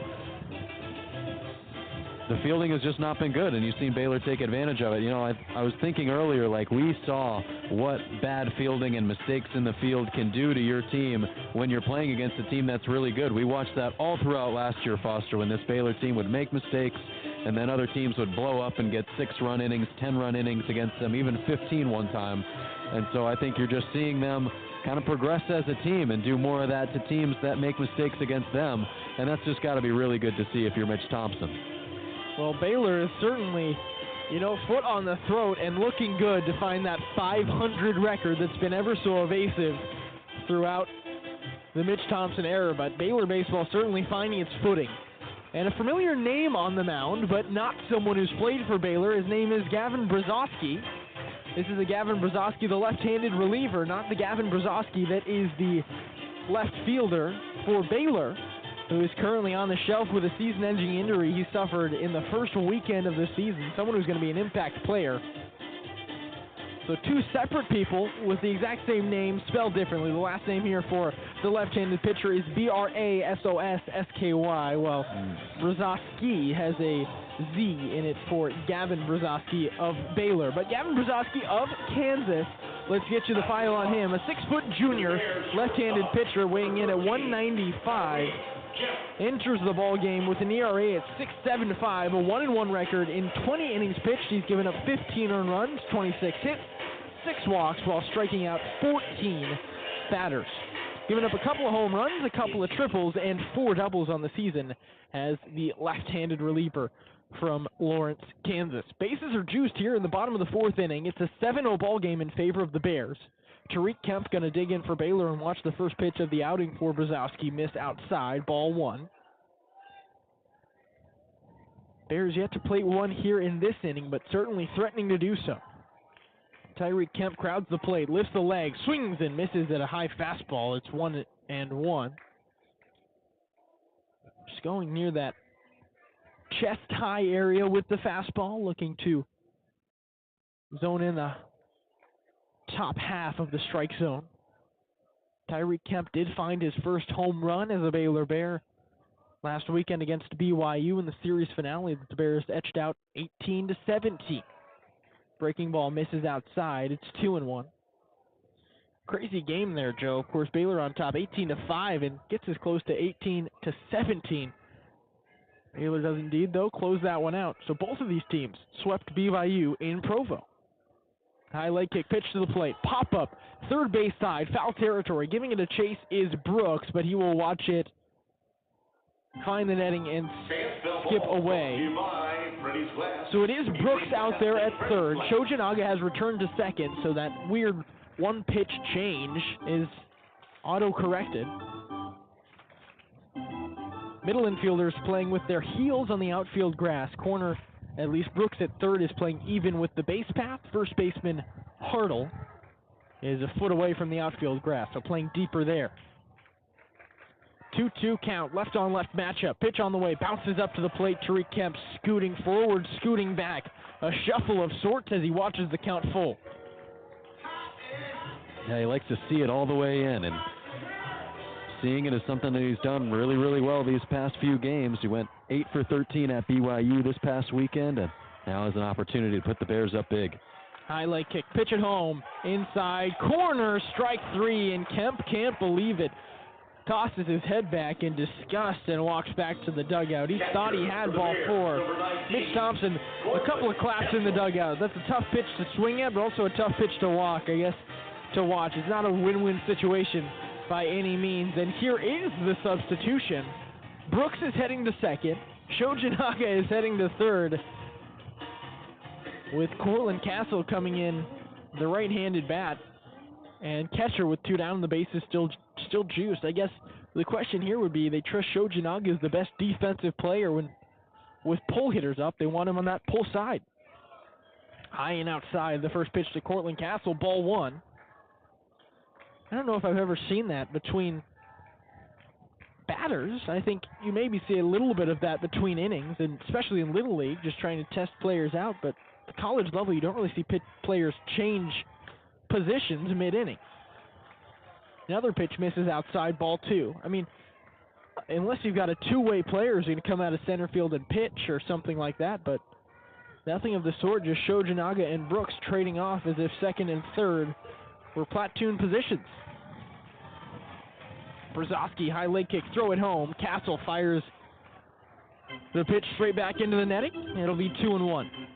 Yeah, no, sometimes when there's big shifts on, a big left-handed hitter, you'll put the third baseman right in between in shallow right field, but then you would leave third base wide open, or maybe put your shortstop kind of more in between the bases there. But yeah, never really seen that. Guys just switching positions in the middle of the game, middle of the inning, I should say. And it's just normal depth for everyone.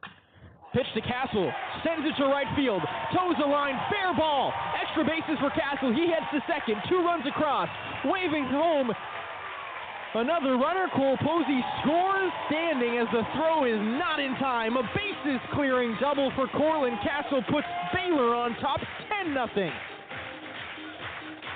Just shooting it to right field, and I didn't even know what to say. Cortland Castle just does his job, and the runners, Cole Posey especially on his horse, he took a big turn around third base and was almost in the third base coach's box as he rounded it, but he scores standing anyway. Yeah, he took a wide route, but he had a lot of momentum. He was chugging around third. He wanted to be that third run to score for Cortland Castle. Of course, 2 outs in the inning, so you want to push it a little bit more, and now they got a 10-0 lead.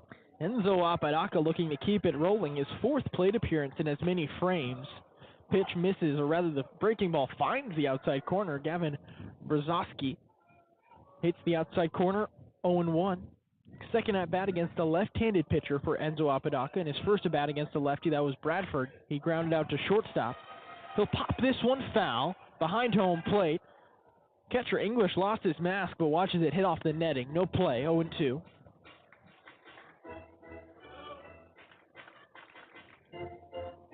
Enzo Apodaca 1 for 2 on the day. A single, hit by pitch, and then grounded out to shortstop.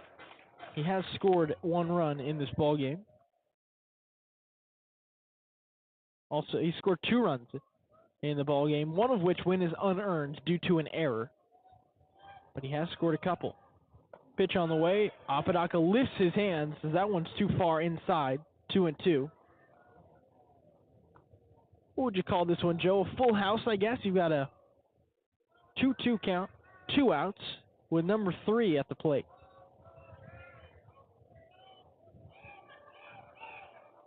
Check second, fires home. Apodaca bounces this one to third. Up with it there is Shojinaga. Fires to first, and that will retire the side. We will head to the 5th inning. Baylor on top of this ball game, 10-0. This is Baylor baseball on Baylor Lariat Radio.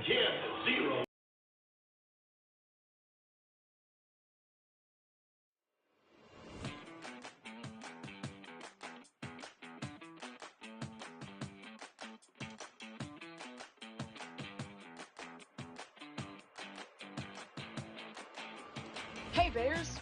Are you always the last to know about what's happening at Baylor? Are you left quiet in a group when talking about last week's game?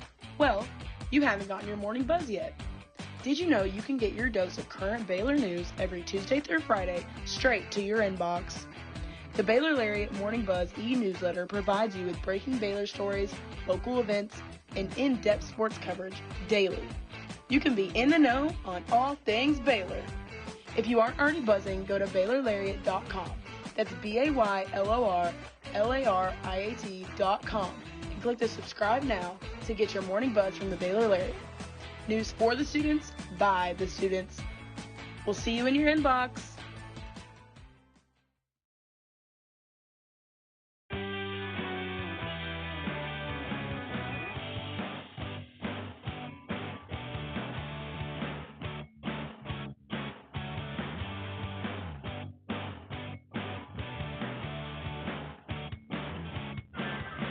Top of the fifth inning here at Baylor Ballpark. Bears added 3 in the bottom of the fourth, so they lead this one by a score of 10-0. 10 runs on 6 hits and 1 error for Baylor. No runs, 1 hit, and 3 errors for Kansas. Mentioned it a little bit earlier, but Mason Marriott, he's gone 5 or more innings in 4 of his last 5 starts, and he's gone 5 or more in all but 2 starts this season. And Marriott well on his way to another outing like that, if not his best outing of the season, as he's only allowed 1 hit, has not walked a batter, as he's gone 4 strong with 4 strikeouts. Just working through a Kansas lineup that at the beginning of the game had 8 batters hitting north of 300. He's done his job and certainly kept Baylor in the position to have a double-digit lead here in the top of the fifth. He faces 6, 7, and 8 in the Kansas lineup for this fifth inning of action. Opened up with the designated hitter Lenny Ashby, who popped out in foul territory to close the second inning. First pitch from Marriott, 91-mile-an-hour fastball that is too low, ball 1. That was the 51st pitch of the outing for Marriott, so the pitch count very, very acceptable as well. He'll get one back here with a fastball in the outside corner to even it up at 1-1. Ashby, a senior, 7 home runs, 23 runs batted in on the year. Big swing and a miss by the lefty at a ball in the dirt. Just fooled him, did Mason Marriott. Back-to-back fastballs, just took something off of it, pulled the string, and got Ashby swinging for the Stars. Bounce back, another pitch that bounces up to the plate, but Ashby will lay off this time. Count evens up at 2-2. With a couple more solid innings, Mason Marriott would be able to lower his earned run average below 4 for the first time in his Baylor career. High leg kick pitch on the way. Fastball right down the middle. Strike 3 called. Lenny Ashby just frozen there. Marriott went back to the fastball, and he gets it to go his way. 5th strikeout of the day for Marriott, and the first in this 5th inning. The K counter. 40 strikes to 15 balls thrown by Mason Marriott in this outing. Just going at the throat of these Kansas batters. Nothing is free. Collier Cranford, the shortstop's going to dig in. He's had a couple of nice plays in the field so far this game. First pitch to him misses outside, ball 1. He reached in to open up the 3rd inning on an error. Did not come around to score. A delayed swing on the breaking ball, but he's somehow late on the off-speed pitch. It's 1-1.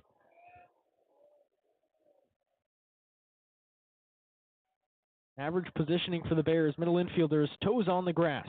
Pitch on the way. This one chopped towards shortstop. Actually going to be called off by a moving Hunter Toplansky. Sidearm sling it. He got him. Well, Toplansky was playing in at third base, even with the base pass, while Tariq Kemp was playing in the outfield grass practically, expecting a hard-hit ball, and Toplansky just pounces on it, calls him off, and a jump throw on the run to get the runner out at first, the second out of the inning. Great job by Toplansky to cut that ball before it gets to Kemp. The runner probably makes it to first if not. Breaking ball misses low to the freshman Ty Johnson, 1-0. Well, we've talked about that ball-strike mix from Mason Marriott, but this year, back-to-back batters where the first pitch has actually gone outside the strike zone. This pitch will bounce up to the plate, but Wisdom was choked up at the hands, thought about swinging, able to lay off, Wisdom hitting .344, 11 hits on the year, 1 home run, and 7 runs batted in. Flied out to center field in his first at bat. He'll hit this one hard to left. Jordan's got it, but it bounces over to him. It'll go as a single. Wesley Jordan was just stood pat in left field, looking at it as if it was coming right to him. Then he bent down to his knees and was almost laying down to try and catch the ball. It just could have taken 3 or 4 steps forward and caught that one in the air. Yeah, that's kind of one where he got locked up on. I think he misjudged the wind a little bit, misjudged the spin a little bit as it didn't carry as far as he thought it did. And, that's one where you kind of want to just jog forward, catch it on the run, and build some momentum as you jog into the dugout. Look to get some more runs on the board offensively. Mike Kazuski's going to dig in for Kansas with a runner on. That will be the second hit of the ball game for the Jayhawks. Left-hander Kazuski showing bunt, pulls it back, pitches in the zone anyway. It's strike 1. There are 2 outs in the inning, but Hunter Duplansky with a shift on for Baylor favoring the right side. He was playing pretty deep toward shortstop. He'll now move towards a normal third base position and play even with the base paths with an 0-1 count. Pitch on the way, line drive left field, foul territory out of play, strike 2.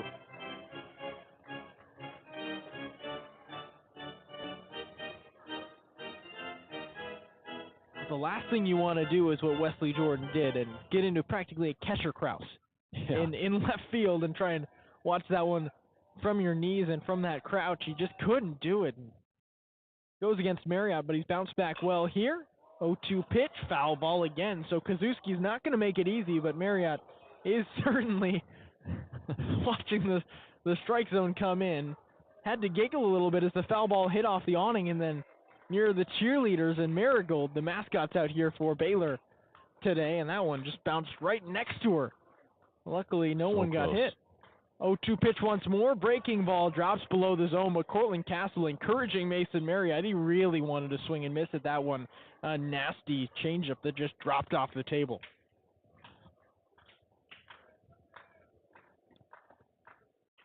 One and 2 the count. Runner on first.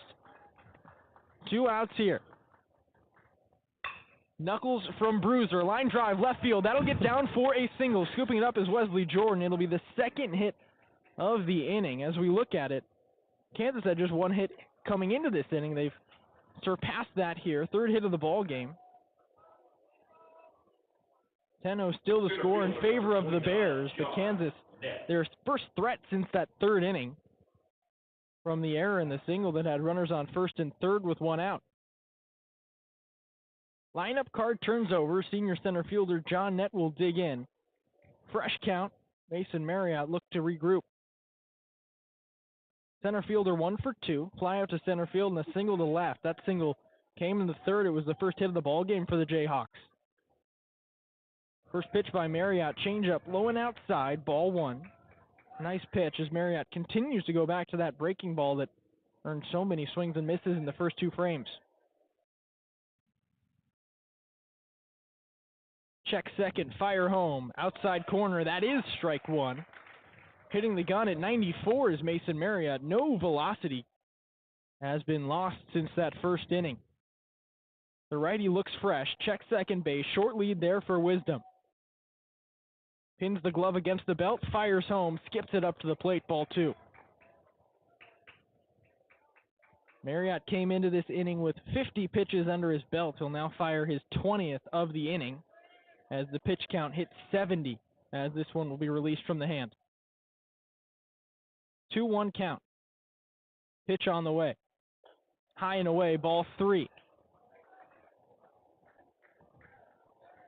Don't want to load the bases here with a guy like Jake English on deck. 339 on the season. He's got the catcher's guard on down on his knees, so you want to make sure that he keeps those on. Send the Bears into the dugout. High leg kick outside corner. Castle let it stick, but heading to first base is John Nett. That'll be ball 4. It was a nice pitch from Mason Marriott, just didn't get the call from home plate umpire Mike Morris, and the bases are loaded. James Leberton going to step out of the Baylor dugout. Again, going to remind you, we haven't seen the mass exodus from the Baylor dugout towards the bullpen. There are no relievers out there for Baylor, no one warming up, but it might be about time with the bases loaded and 2 outs here in the bottom, or rather the top of the 5th inning. Just had a nice visit from Bruiser, sitting with us for a couple of batters. Yeah, I was going to ask him if he wanted an interview, but I don't think that necessarily works. He's a mascot. Right, I don't think we have a headset big enough to throw over the ears there. Right, we'd be kind of just saying the sign language that he gives. The thumbs up, the thumbs down. He clearly was not happy with that no call. So load the bases with the walk. He had to go take a break. Now working from the windup is Mason Marriott as there's no bases open. First pitch to Jake English, misses high and in, ball one. That was probably something that James Leverton said when he walked out there. Just do what you're comfortable with, and that is the windup. Breaking ball outside corner, gets one back. It's 1-1.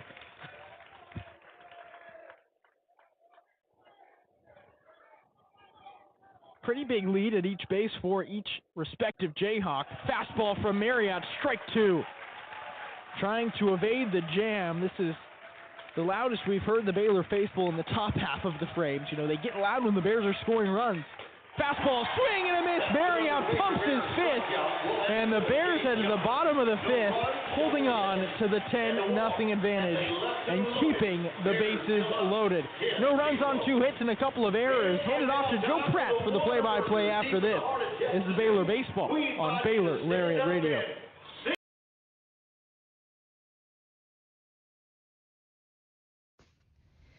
Hey there, Bears. Are you living your best life this year at Baylor? Well, we've got great news. The Baylor Roundup Yearbook has been right there with you, capturing those memories at every event.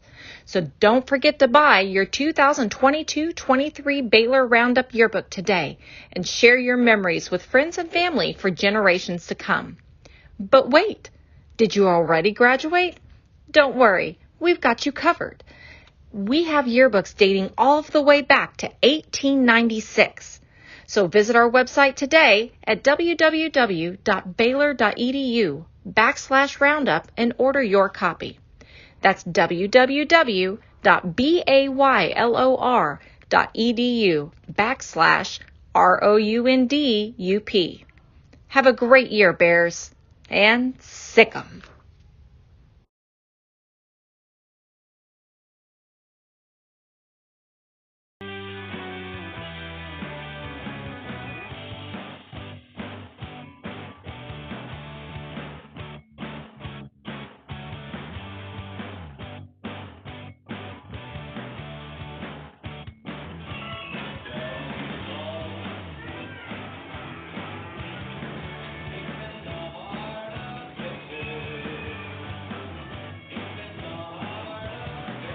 Bottom of the fifth inning as the Bears set to dig in with a 10-0 lead. Ty Johnson will lead things off at the close to the top half of this order. The two-man, followed by Wesley Jordan and Daniel Altman. Leading off the Baylor half of the inning, center fielder, number 23, Ty Johnson. We'll have Gavin Brzezowski back out there for the bottom of the fifth. He entered after Bradford faced 4 batters, retired 3 of them in the bottom of the fourth inning. And now we're going to get an infielder switch. Cody Shojinaga will move from second, tap the glove of his third baseman teammate Brooks, who moves over to second base. So Shojinaga playing up on the grass at third as Johnson flicks the first pitch he sees above the Baylor dugout foul into the netting. 0-1 on the 92-mile-an-hour fastball from Gavin Brzezowski, his 15th pitch of the outing. And Shojinaga and Brooks have a similar body type. The only way we've been able to kind of separate them in the field necessarily is the 18 on Shojinaga's chest and the 6 on Brooks. 0-1 count as Brzezowski comes set from the stretch, deals home, breaking ball too far inside, just off the belt of Ty Johnson. 1-1 the count to him. He walked his last time up. That was in the third inning. Tripled in the second, drove in a pair of runs that time, and he struck out in the first. Batting from the left side, here it comes. The 1-1. Down in the zone, 1-2. Yeah, you'll see Shojinaga playing at third, wearing the pants all the way down to his ankles. Got gray cleats, a couple of arm sleeves right around his, or I guess that's wrist tape right above his glove. Deep off the line. They're shifted more to the right for the left-handed swinging Johnson. The 1-2 home. Thinks about swinging, but it's outside, 2-2. Back to the breaking pitch goes Brzezowski as all of the Baylor relievers will make their way out into the left field corner to the bullpen. Braden Buchanan going to do the bullpen catching today. Always good to look at as he's a pinch hit option for Baylor. 2-2. Johnson takes it off the center of his back, has to turn in. It definitely catches that right shoulder blade, it looks like. Kind of faltering down is his right shoulder. But he will make his way over to first. Another leadoff base runner for the Bears. 5 straight innings where they put the leadoff man on. Well, after the hit by pitch, Shojinaga and Brooks are once again going to trade spots. Shojinaga with Wesley Jordan at the plate, now at second base. Shojinaga's going to play behind second base as if he were still on the left side of that infield. A hefty switch, or rather, a hefty shift. That's something that Jordan beat in the first inning. Here's Wesley Jordan. He's 1 for 2. 327 hitter on the season. Brzezowski looks at first, now kicks and deals home. Too high on the fastball, 89 miles an hour. His 20th pitch of the outing, and the balls and strikes even at 10-10. Third baseman Brooks, as you said, Foster, back at third. He's playing 10 feet off the line there. Middle infielder's playing back. First baseman holds the runner on there. Next pitch, down in the zone, but above the knees of Wesley Jordan, it's 1-1. 10 runs on the board for the Bears, just 6 hits though. Taking advantage of some fielding mistakes from Kansas. They've had 3 of those. Here's the next pitch, 1-1, bounced up there in front of home plate. Nice block by Jake English, the catcher, to keep it in front and to keep Ty Johnson close to first.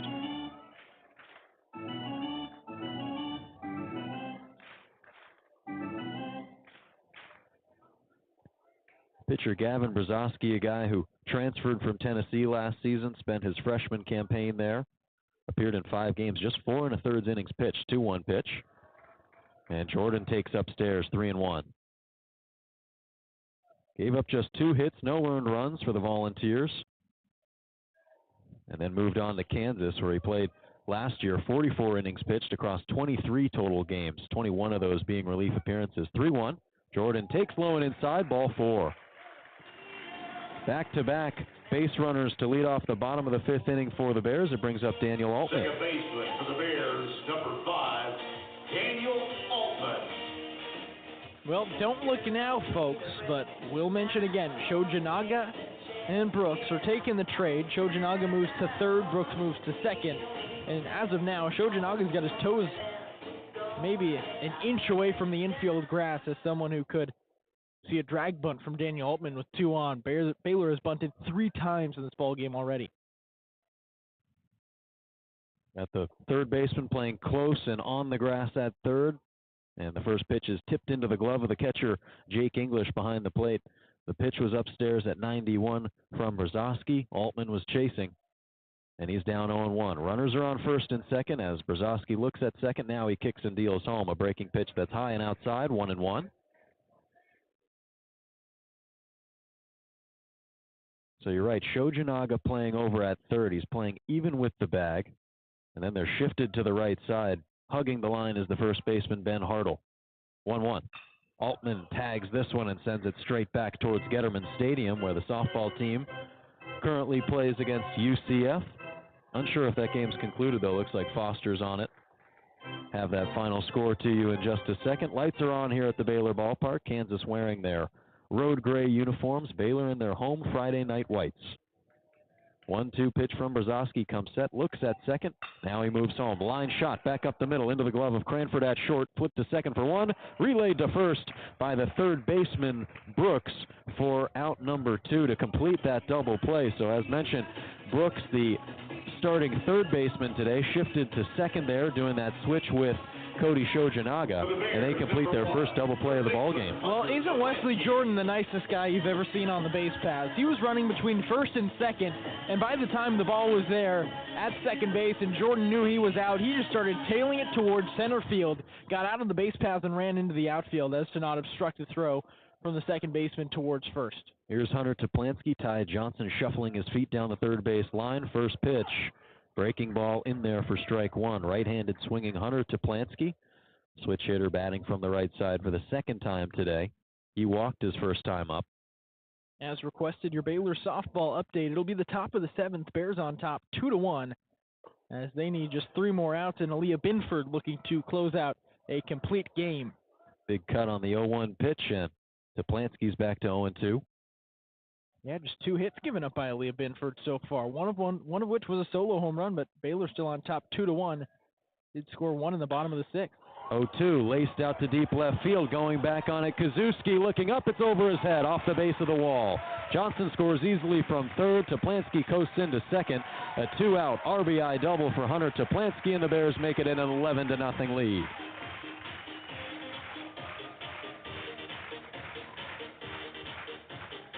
Joe, I think if we were in Provo, that one was getting over the fence. Baylor, a lot of home runs and a lot of offense in Provo, and they've kind of just turned that over at Baylor Ballpark. You're not seeing the home runs, you're not seeing that flashy stuff, but something has clicked where they realize put the ball in play and great things will happen.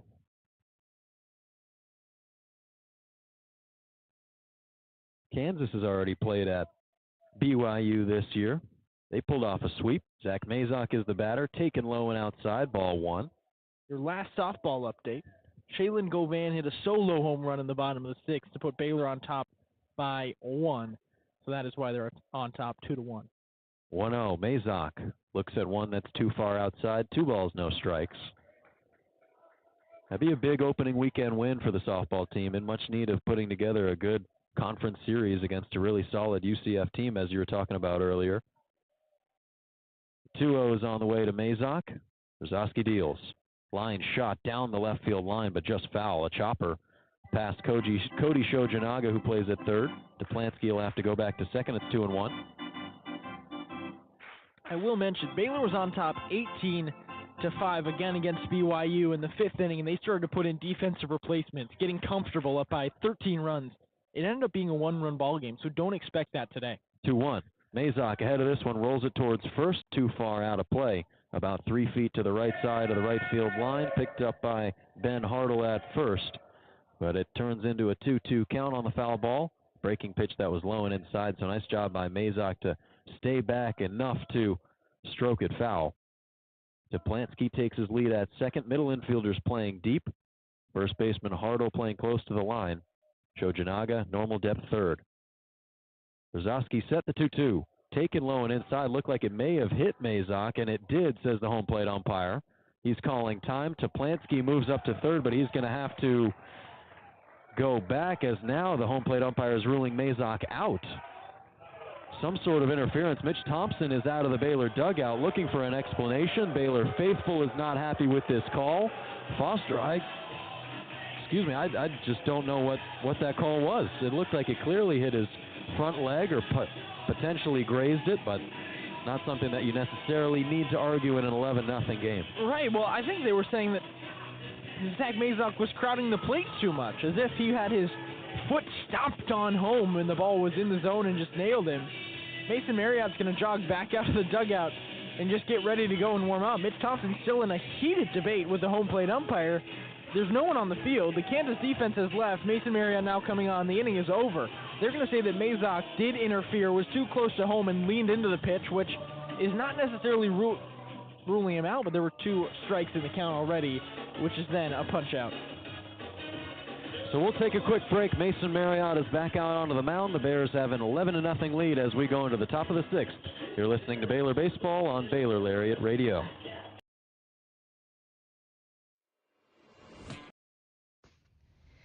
Hey there, Bears. Are you living your best life this year at Baylor?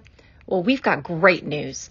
The Baylor Roundup Yearbook has been right there with you, capturing those memories at every event. So don't forget to buy your 2022-23 Baylor Roundup Yearbook today and share your memories with friends and family for generations to come. But wait, did you already graduate? Don't worry, we've got you covered. We have yearbooks dating all the way back to 1896. So visit our website today at www.baylor.edu/roundup and order your copy. That's www.baylor.edu/ROUNDUP. Have a great year, Bears, and sick 'em.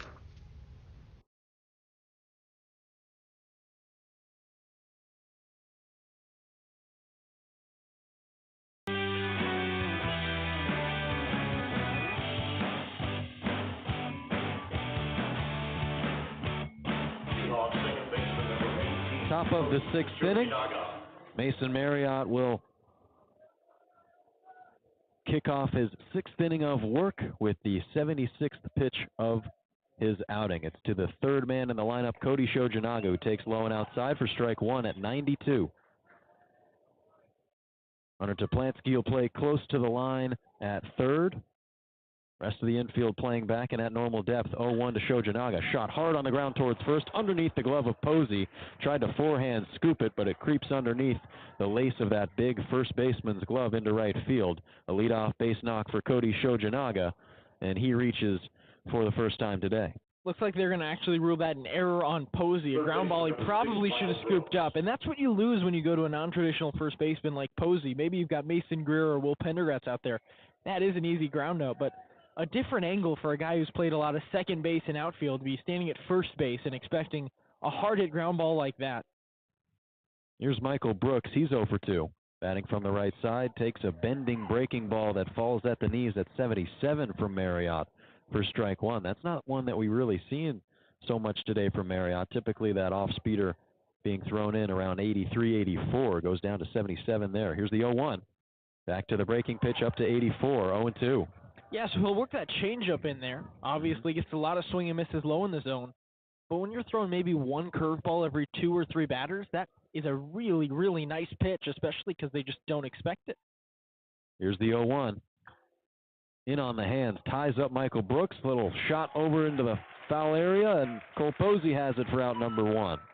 Couple of words by Michael Brooks to the home plate umpire Miller, or rather Mike Morris. The first baseman, number 25. He wasn't happy about a strike call, the second pitch of the at-bat, the changeup that was high and in.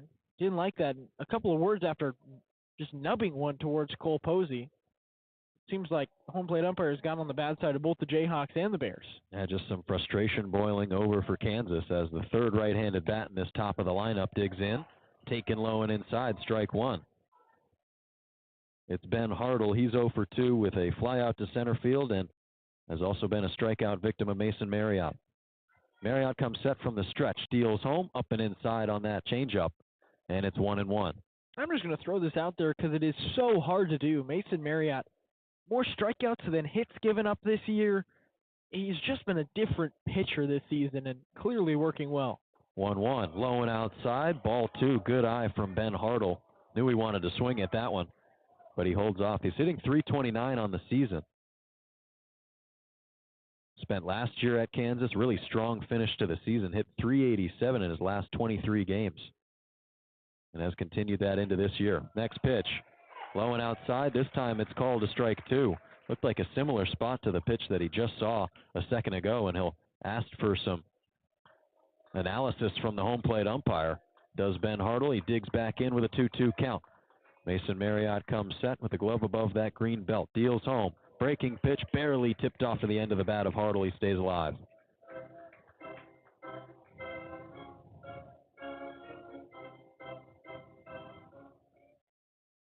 Cody Shojinaga leads off at first. He's just the 2nd man in the top 5 in this batting order, top 6 to be exact, that have reached base. Next pitch, just outside, misses the line by a hair. Nearly another strikeout on the day for Mason Marriott. Home plate umpire says too far outside. 3 balls, 2 strikes. Shojinaga short lead at first. Have to assume he's potentially going here, but 1 out in the inning. He doesn't go. Next pitch, up and inside, ball 4. Marriott pounds his fist into the glove.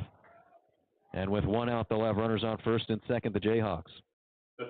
On ball 3 of that at bat, Ben Hartle smacked his bat into the dirt a couple of times as if he had been called out on strikes on some obnoxiously bad call, but it was called the ball, and I think Hartle was frustrated because he thought that was a pitch high in the zone that he could have taken advantage of. Certainly wasn't looking for the walk, but did indeed get one.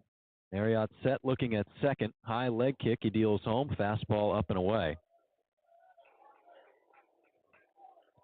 Baylor did not have a reliever up. They do have a couple of guys stretching, and now it looks like Drew Leach, number 54 out there, is going to start throwing for the Bears.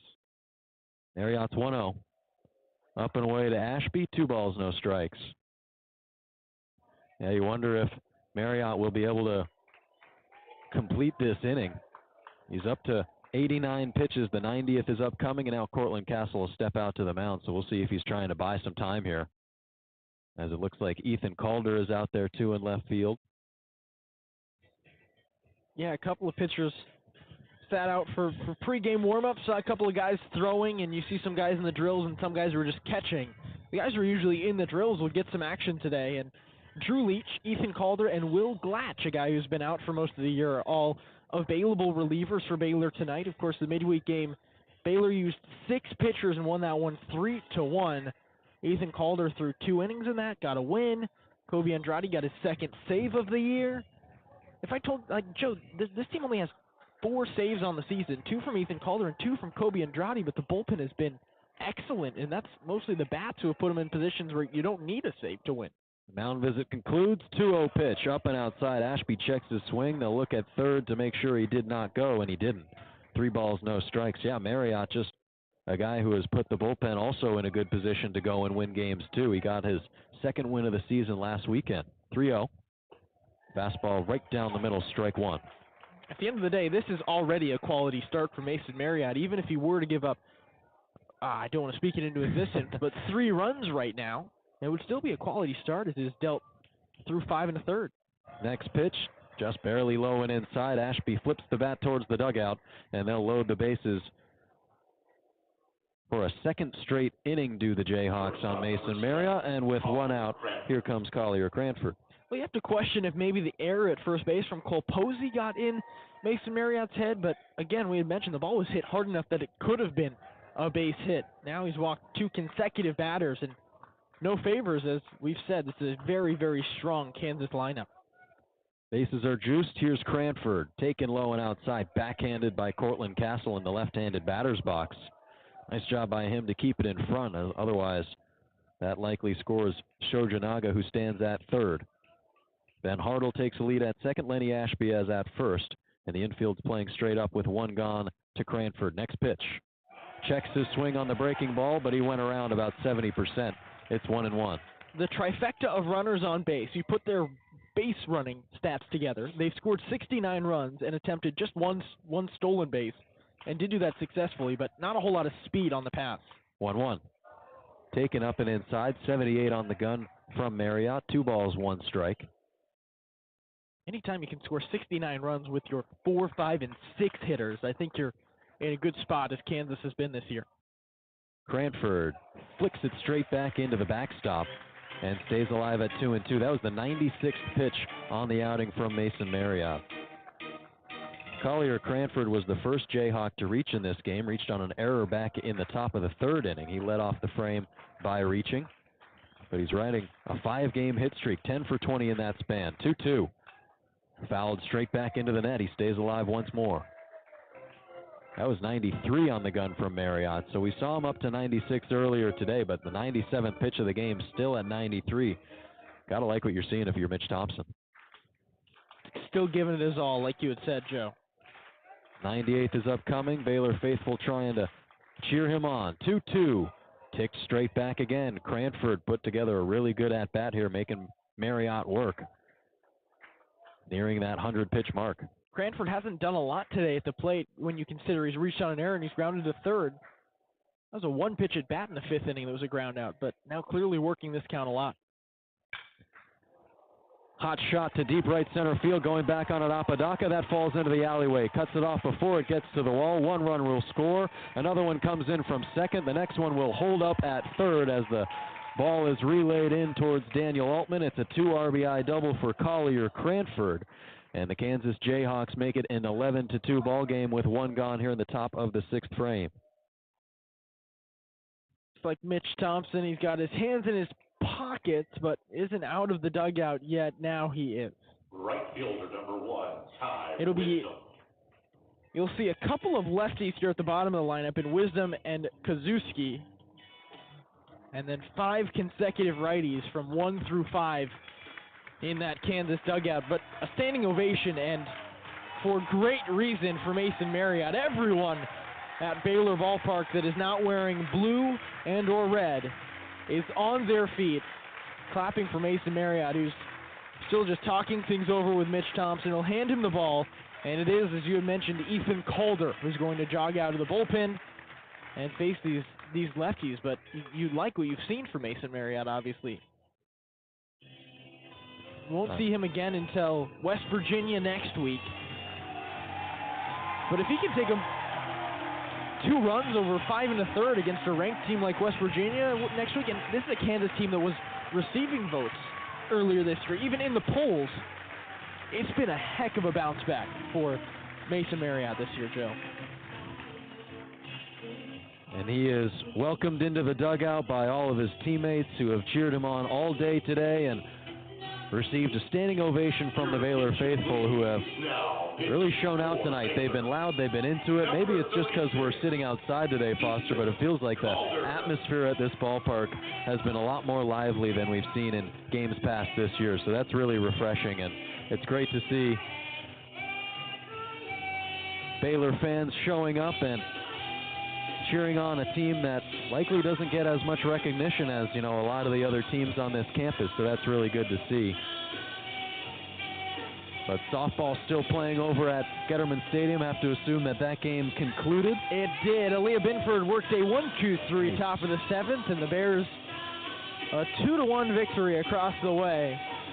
So now turn to baseball. Try and sweep the night if you have it. Get a softball win and a baseball win. A little more on Ethan Calder, who will come in and pitch against these lefties. 4-1 record, picked up that 4th win of the season in the midweek matchup this week. That being against UT Arlington, worked 2 scoreless innings. 5 different Baylor pitchers threw scoreless innings in that ball game against UT Arlington. 30 2/3 innings pitched. The most impressive stat for Calder, of course, he's got the 1.76 ERA. That's impressive, but how about 28 strikeouts to 2 walks? I mean, Joe, this is a reliever who was a primary outfielder last year.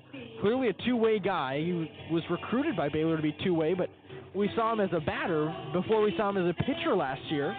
And now he is putting up serious contention for a Big 12 award as a relief pitcher. And a lot of that is because of situations like this where he's put in the game and he's able to get out of jams like this and leave runners where they're at. These inherited runners that were put on by Mason Marriott, so he's going to want to keep them off the board and help the stat line, help the ERA of the Friday night man Mason Marriott a bit more. So it'll be Ethan Calder, left-handed thrower, facing the right-handed swinging Ty Wisdom, a freshman on this roster who's had a small sample size this season, and now I think this is a pinch hitter. Wisdom's a lefty.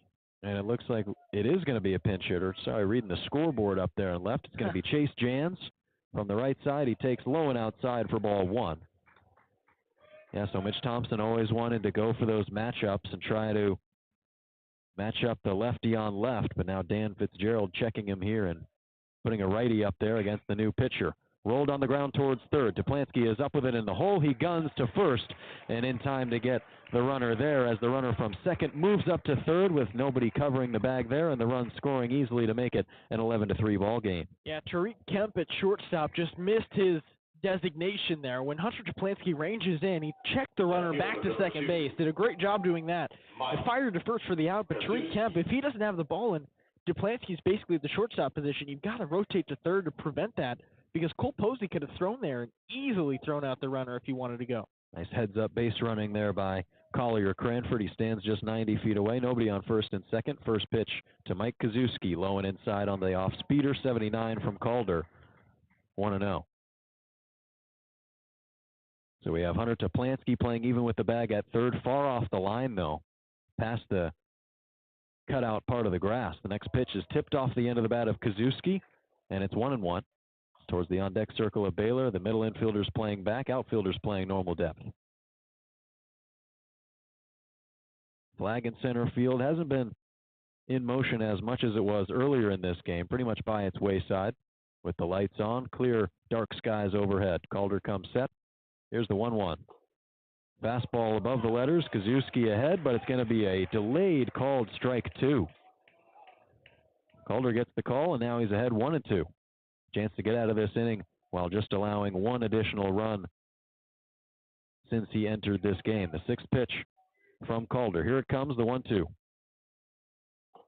Low and inside, called strike 3. Kazuski knew it, and Ethan Calder is able to escape the top of the 6th inning, allowing just one additional run after Marriott gave up 2 and completed a phenomenal start for him as the Bears take an 11-3 lead into the bottom of the 6th. You're listening to Baylor Baseball on Baylor Lariat Radio. Hey there, Bears.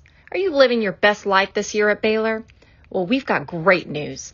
The Baylor Roundup Yearbook has been right there with you, capturing those memories at every event. So don't forget to buy your 2022-23 Baylor Roundup Yearbook today and share your memories with friends and family for generations to come. But wait, did you already graduate? Don't worry, we've got you covered. We have yearbooks dating all the way back to 1896. So visit our website today at www.baylor.edu/roundup and order your copy. That's www.baylor.edu/ROUNDUP. Have a great year, Bears, and sick 'em.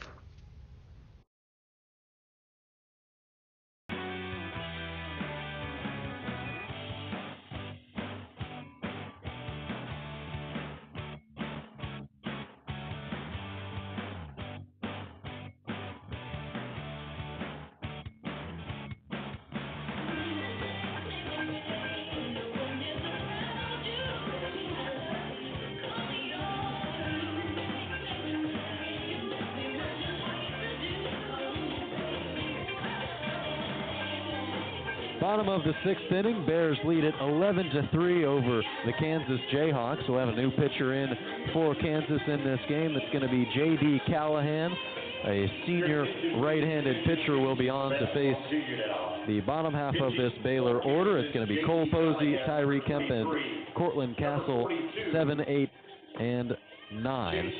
Last inning, we saw Kansas get 3 runs across off of a 2 RBI double from Collier Cranford. He had the bases loaded. One run that came around to score got on by the error. So Mason Marriott was only charged with 1 earned run and 3 total runs given up on the outing as he goes 5 1/3 innings, 4 hits, 6 strikeouts, and 3 walks for Mason Marriott, and he is in line for the win if the Bears are able to hold on in this ball game with an 11-3 lead. Here's the first pitch from Callahan to Posey. Taken outside on the fastball for strike 1. For J.D. Callahan, this will be his 2nd appearance of the season. Did pitch 1 game against West Virginia. Posey takes a big swing and miss at a pitch that was down in the dirt, 0-2. So in just his 2nd outing, he gave up 3 hits and 1 run in that 2-inning outing against West Virginia a couple of weeks back. Righty on righty matchup, the 0-2. Fastball by the ankles of Posey. This time he holds back, 1-2. 6'4" righty is a grad transfer. Played at UC Santa Barbara for 4 years, where he was a starting pitcher there, but working primarily in relief for the Jayhawks. And from the windup, he deals up and inside, misses the zone again. Now it's 2-2.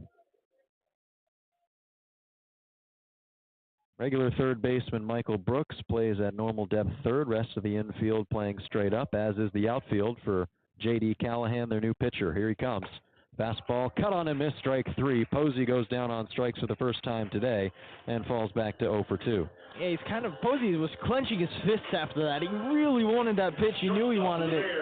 Gritting his teeth almost. He wanted it so much, but comes up empty. Cole Posey's been a great story this year for Baylor, but the strikeout woes are still something that he's trying to get himself over from last year. Has done a nice job this year, as though 6 walks to 5 strikeouts, including that one for the first baseman. And now here's Tyree Kemp.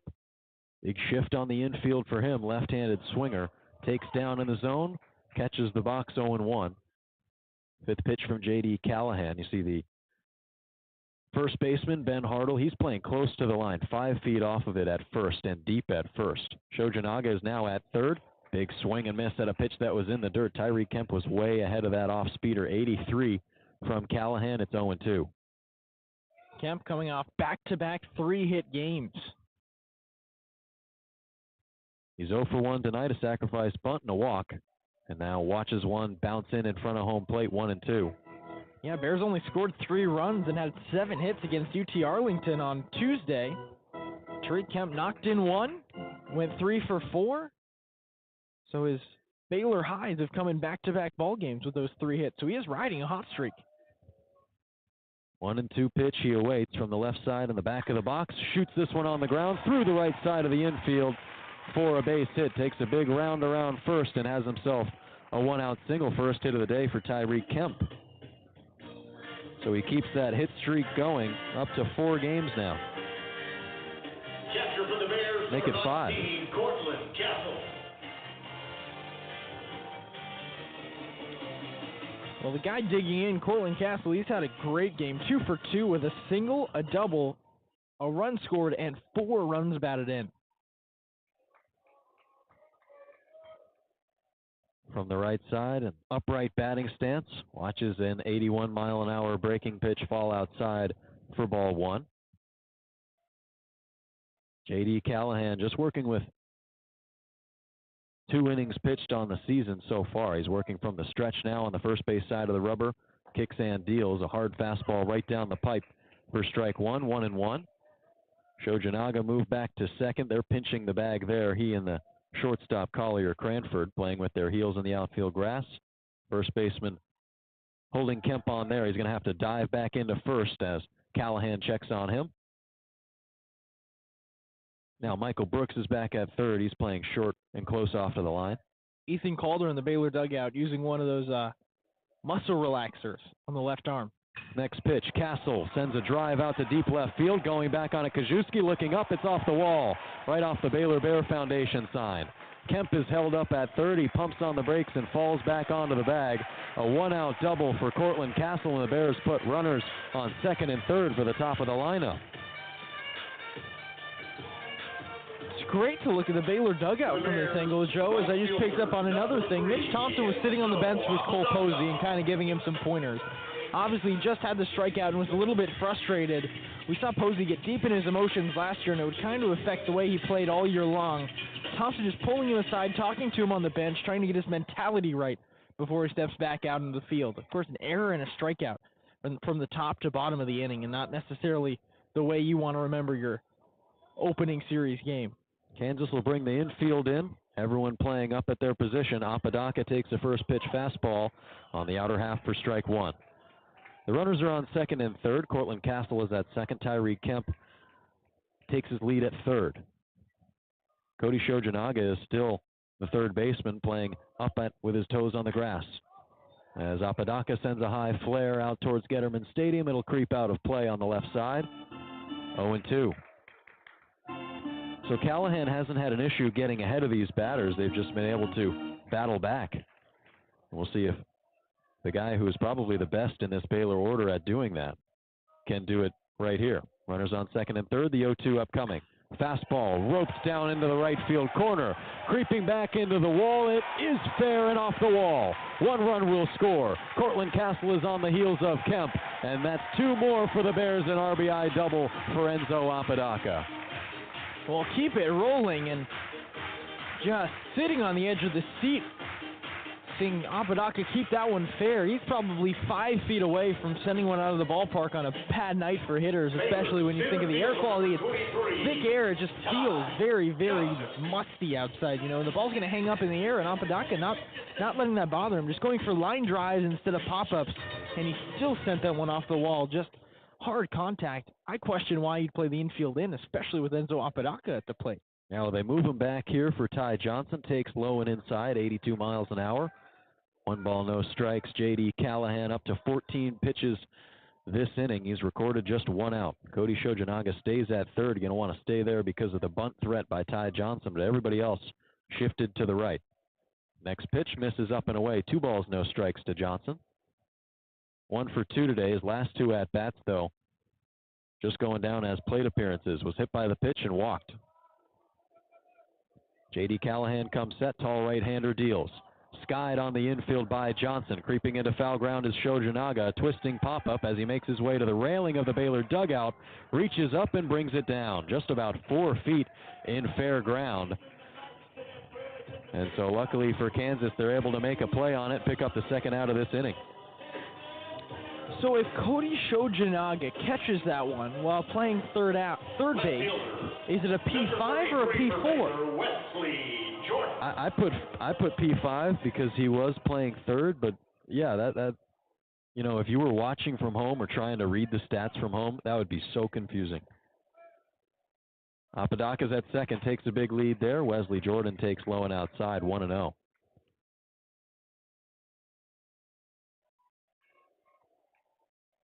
Jordan is 1 for 2. He walked his last time up. Got a hit in the first inning.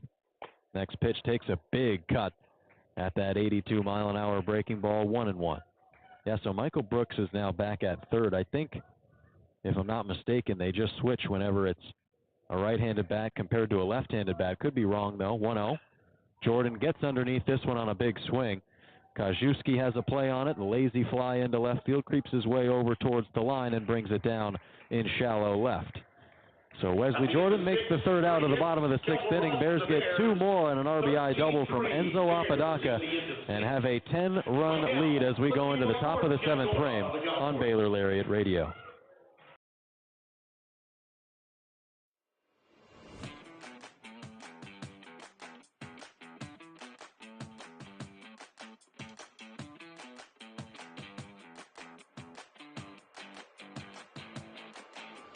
Hey Bears, are you always the last to know about what's happening at Baylor? Are you left quiet in a group when talking about last week's game? Well, you haven't gotten your morning buzz yet. Did you know you can get your dose of current Baylor news every Tuesday through Friday straight to your inbox?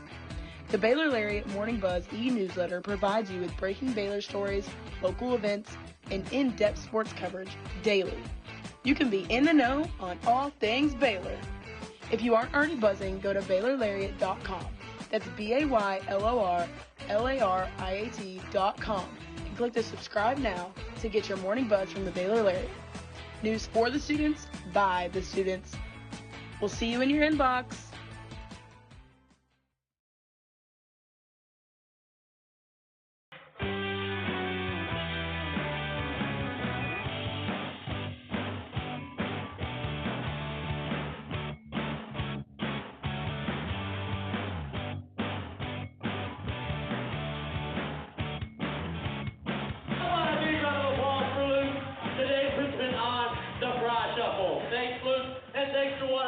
To 3, Bears have a comfortable lead over Kansas. Kansas recently got their first runs of the game back in the top of the 6th inning.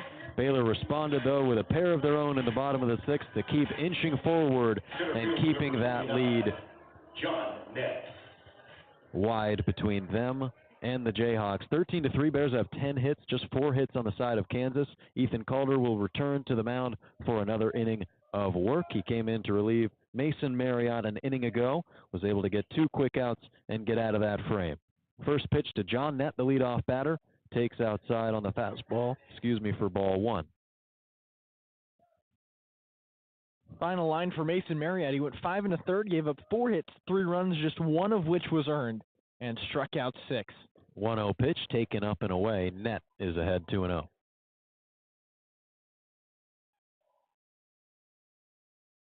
It's a really great appearance from Mason Marriott. 5 1/3 innings, really reminiscent of his first start of the season. 2-0 pitch, taken right down the middle from Calder, 2-1. That was when he pitched the season opener against Nebraska in the Shriners Children's College Showdown at Globe Life Field to open this season. Went 5 1/3 innings in that game. Didn't give up any runs. 2-1 pitch, cut on and missed. Low in the zone, out of the reach of John Nett. And then Marriott was taken out of the game, eventually gave up an earned run off an RBI double that was given up by the Baylor bullpen. They would go on to lose that game, but nonetheless, it was a great start from Marriott. Saw more of that today. 2-2. Launched straight high and out of play over our right shoulders towards the parking lot. That was not our sound effect. It was not breaking glass. It was just a sound effect from the stadium. I think that was a car. I hope it wasn't mine. I hope it wasn't mine either. I parked rather close to the stadium today, though. 2-2. Calder just barely misses low and away. Count sent full.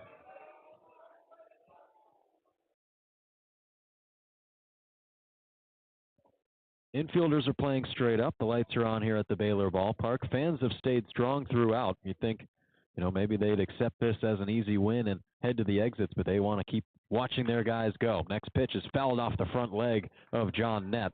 He stays alive, but he's going to have to shake that one off and regather himself before another payoff pitch. And I think when you look at Ethan Calder, he's your prototypical reliever who goes multiple innings. I think that's known as a long reliever, a guy who goes multiple innings, just eats up pitches and eats up time, and you don't expect those guys to be your best relievers, but he has. I think this is a guy who could be a closer on any number of teams, but Mitch Thompson treats pitching like hitting. 3-2. Fastball that's launched straight back up the middle. Altman is up with it on a few hops and throws in time at first to get John Nett for the first out of the top of the 7th. And when I say he treats pitching like hitting, I mean you have your leadoff hitter as the guy you want to see the most pitches. You want the most at-bats, and Ethan Calder is just going to be middle reliever because he throws so many innings and he throws them well. Most teams just put their best pitcher as the closer, and then you limit their opportunities. He doesn't want to do that with Calder, and that's why he's been out here so much and had so much success. Calder, left-handed thrower, primarily from the stretch. Dials in a first pitch breaking ball down in the zone, 0-1. You can tell there's some frustration on the face of Jake English. He's 0 for 3 today. 2 strikeouts, swinging, 1 looking. An upright batting stance from the left side, a .336 hitter on the year, and a rare off night for him. 0-1. Gets a hold of this one, skies it down the right field line out of play, and now he's 0-2. Currently riding a 5-game on-base streak going into this game, too, is English. Chance of snapping that here tonight as he's seen Baylor pitches be stifling.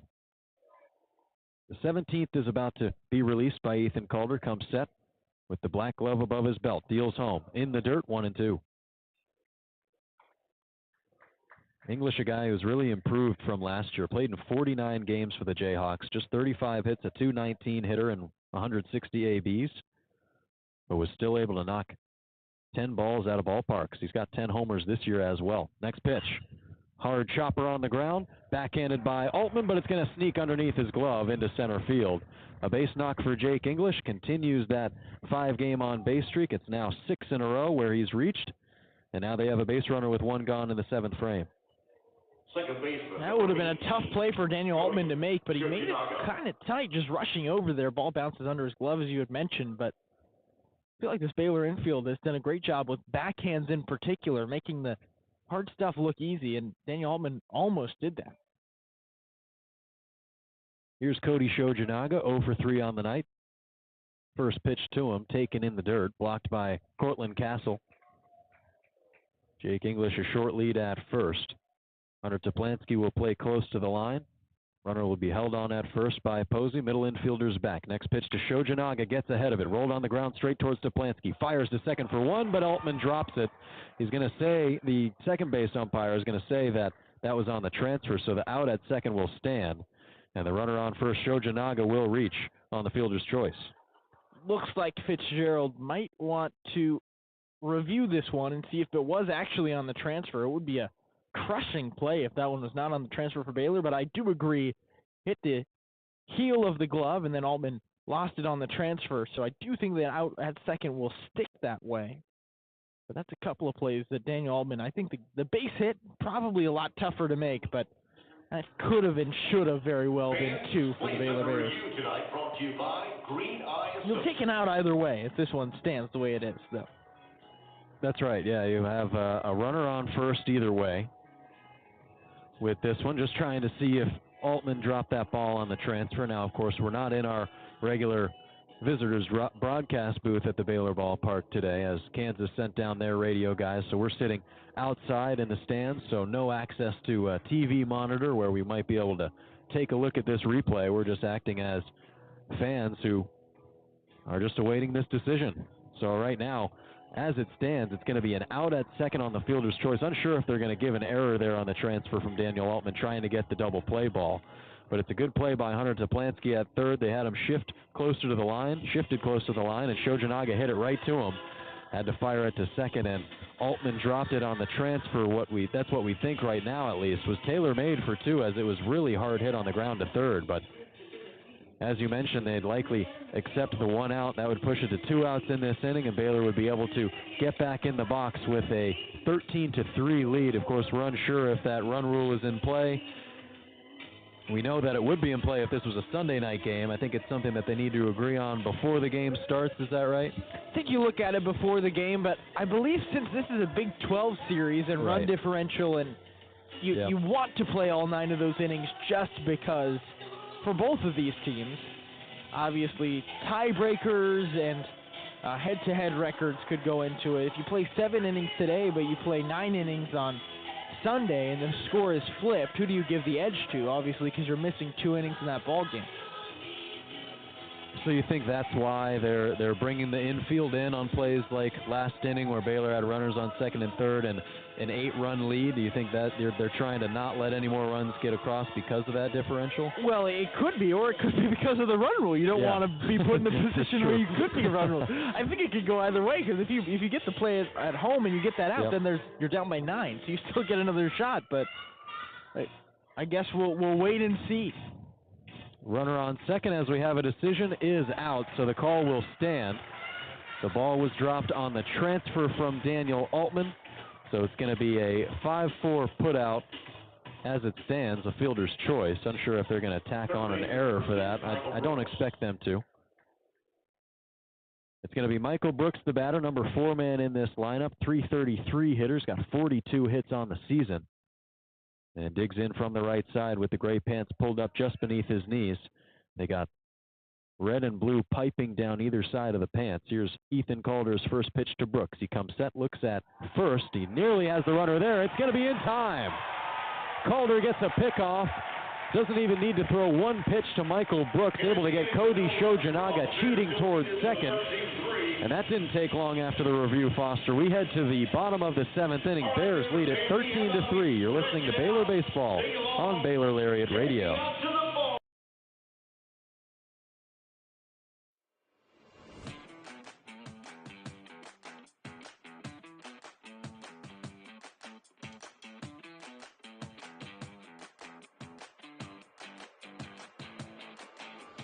Hey Bears, are you always the last to know about what's happening at Baylor?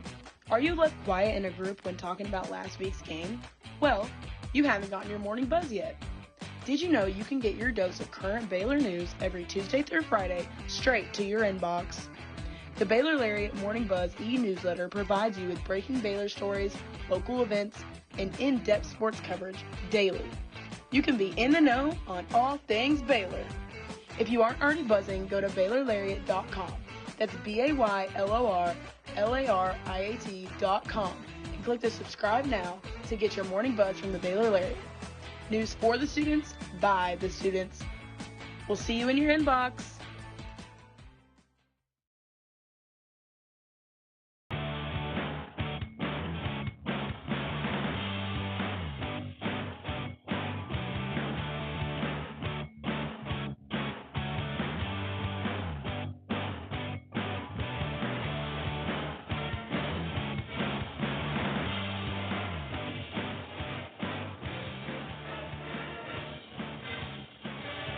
Bottom of the 7th inning as the 7th inning stretch concludes from the Baylor Ballpark. Baylor with a big lead, 13-3 over Kansas, a really strong Kansas team. Of course, they didn't play a midweek this week, but entered this game with 4 straight wins. A big series win against the University of Pacific last weekend. Foster, you mentioned 12-plus runs in each of their wins last weekend. But going back to their last Big 12 series, weren't able to get too much success against a really strong West Virginia team. They were swept at home. And then before that, a sweeping of BYU. So it's been up and down in conference play for Kansas so far this year. Daniel Altman swings through a first pitch fastball from J.D. Callahan, 0-1 to start off the bottom of the 7th. I assume you do know where the University of Pacific is. I think it's in Eugene, Oregon. It is not. 0-1. Taken low for strike 2. I think it's close to home. It's Stockton, California. Ah. Yeah. I had to look it up. I thought it was in the ocean. I believe there's another university in Eugene then. Is it Oregon? It might be. 0-2. Altman takes low and inside on a bending breaking ball. It found the dirt, but that looked like a strike for about 55 feet. Is there a University of Atlantic then? Might have to check that. 1-2. Slow windup from Callahan. He pauses, now throws home. 90 on the gun, up and inside. 2-2 to Altman. Yeah, Stockton, California, up towards San Francisco, a bit more inland though. Well, there's Atlantic University in Virginia Beach and College of the Atlantic in Bar Harbor. 2-2. Low and inside, nearly strike three. Callahan thought he had it. He made his rounds around the mound as if it was about to be tossed around the infield. Counts run full. Daniel Altman standing in the back of the box. Number 5 in this order. Cleanup man, I should say, leading off the bottom of the 7th. 3-2 pitch, upcoming from Callahan. Fastball, dribbled on the ground towards second. Up with it is Michael Brooks, and he throws to first in time to get Daniel Altman. Had to double take for a second because we don't really know who the second baseman, who the third baseman is at any given moment, but that time it was Michael Brooks. But we did get clarity, Joe. We talked about it off air. If the third baseman, or rather if Cody Shojinaga, who is etched out there as the second baseman, is playing third and catches a foul fly ball, it is an FF4, a foul fly ball to the second baseman at third base. First pitch to Hunter Toplansky, back batting from the left side, low and inside, 1-0. Yeah, that's just very confusing. Yes, it's more about player than position. I guess so. 1-0. Here it comes from Callahan. Pauses at the top of his windup, and the pitch is down low by his ankle. So you really see here when Callahan is working with nobody on the base paths, likes to go into a long delivery. He's on the first base side of the rubber, brings the glove in front of his face, brings it to his belt, and takes a pause from the stretch. And now he deals home. A fastball at thigh height to Toplansky, 2-1. So Callahan, one of those guys who maybe doesn't work as quickly as someone like Mason Marriott, likes to take his time up there, and he'll release this with about 7 seconds on the clock. Next pitch, big cut from Toplansky, a high fastball, it's 2-2. But it looks like he's just like thinking through everything as he's doing the pitch. Takes his time like you had said, but it feels very pro, if that makes sense. Just everything is intentional in that windup. Long pause again, here he comes, 2-2. And Toplansky backs up out of the way of that one. 3-2. He's 1 for 2 today. Got hit by the pitch in the first inning. That's something that has happened to Toplansky a lot this year. He's taken 5 hit by pitches, now 6 with that one. 3-2. Fastball low and inside, ball 4. Third time he'll reach today. Fourth time, excuse me. This time it's on a walk, second walk of the day to go along with a hit by pitch. He also reached on a fielder's choice. And they have a runner on with 1 out, and Zach Mazok digging in.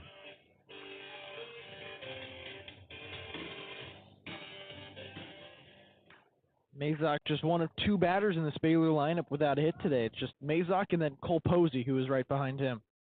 From the left side, a righty-on-lefty matchup. First pitch in the dirt.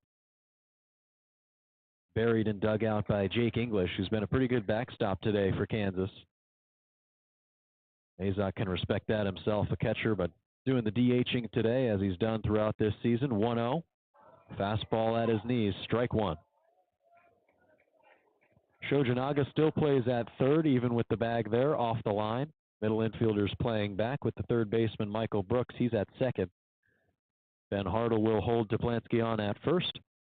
And the outfield playing straight up, maybe a little bit shifted to the right for the pull hitting Zach Mazok. 1-1 pitch from J.D. Callahan, working from the stretch now. Cut on and missed, 1-2. Takes a big swing, does Mazok, and then recoils, like swings about all the way around, and then brings it all the way back to his shoulder as if he were stood in an upright position. Like a boogie whip. 1-2. Sky high pop up towards Getterman Stadium over our left shoulders. 1-2. I question what happens with all of these foul balls. Like, is there just a big group of kids who chases it every single time, or does someone just come across a baseball on a Sunday morning? Callahan comes set with the glove at his belt. 1-2. Fastball. Mazok reaches over home plate, swings and misses at strike 3. Goes down on strikes for the third time today, and he falls back to 0 for 3. For the Bears, first base carries the number 6. You know, one thing about those 3 strikeouts for Mazak, all swinging, he's up there fighting, and his other 2 at-bats, a sacrifice fly and a sacrifice bunt. So despite maybe not making too much of an impact on the score sheet, he's helping this team in other ways. So you like to see that from your designated hitter who maybe doesn't play every single day. Next pitch is the first one to Cole Posey on the outer half for strike 1. Pitching coach James Leverton giving Mazak some tips on what you see from pitchers, more veteran pitchers, and when to swing, and especially in that left-handed box with a righty, how you can take advantage of it. So clearly we'll be better for it tomorrow. Callahan from the stretch, breaking pitch, lifted towards right field. It's going to creep out a play towards the parking lot. And now Posey is behind 0-2. So do you think maybe these 2 guys, I know, maybe just picking on them because they're the only guys without hits today, but falling behind in counts, that really can't help you. Certainly, and Posey has fallen behind in counts, but still walked twice and scored 2 runs. So he has found a way to make an impact. Next pitch takes low and outside, and big part of it right there. Has a good eye. It's 1-2. Yeah, patience has been much improved from Cole Posey. In 2 strike counts, he's not necessarily swinging for the fences, but retains that pop. So if he puts the bat on the ball, it will be hard contact. All white batting gloves from the right side. He awaits. 1-2 pitch just beneath his knees. Watches it all the way through on that 90-mile-an-hour fastball from Callahan. 2-2. Like, I think if you struck out 100 times, but you walked just as many, I think any player in the nation would take that. Absolutely. 2-2. Watches it all the way in again. Delayed, called strike 3. J.D. Callahan finally gets his pitch, and Cole Posey sent packing back to the Baylor dugout. So they're held scoreless in the bottom half of the 7th inning. Just the second time that's happened today, but they still lead it 13-3. We go to the top of the 8th. You're listening to Baylor Baseball on Baylor Lariat Radio.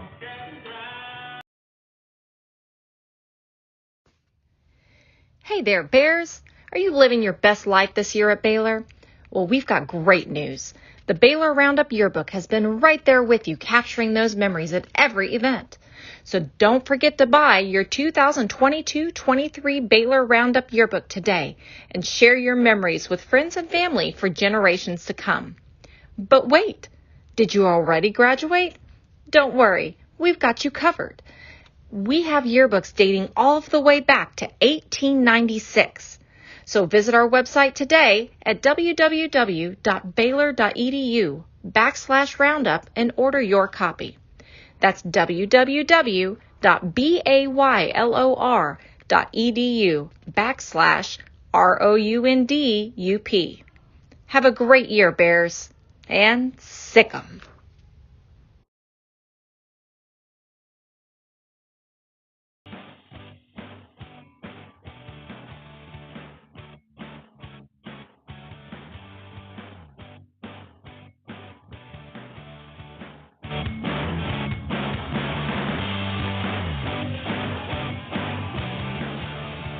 (13-3), your Bears are in control of this one as we have a new pitcher coming on for the Bears. It's Drew Leach, already thrown in 21 2/3 innings this year. He's got 24 strikeouts to just 12 walks and a 4.98 ERA, Foster, and he'll be facing the middle of this Kansas lineup. It'll be Michael Brooks, Ben Hartle, and Lenny Ashby. So right at that heart of the order for the Kansas Jayhawks, if there's guys that are able to get this offense going in this one, it's this part of the order. But nothing has been a positive really for Kansas so far in this game.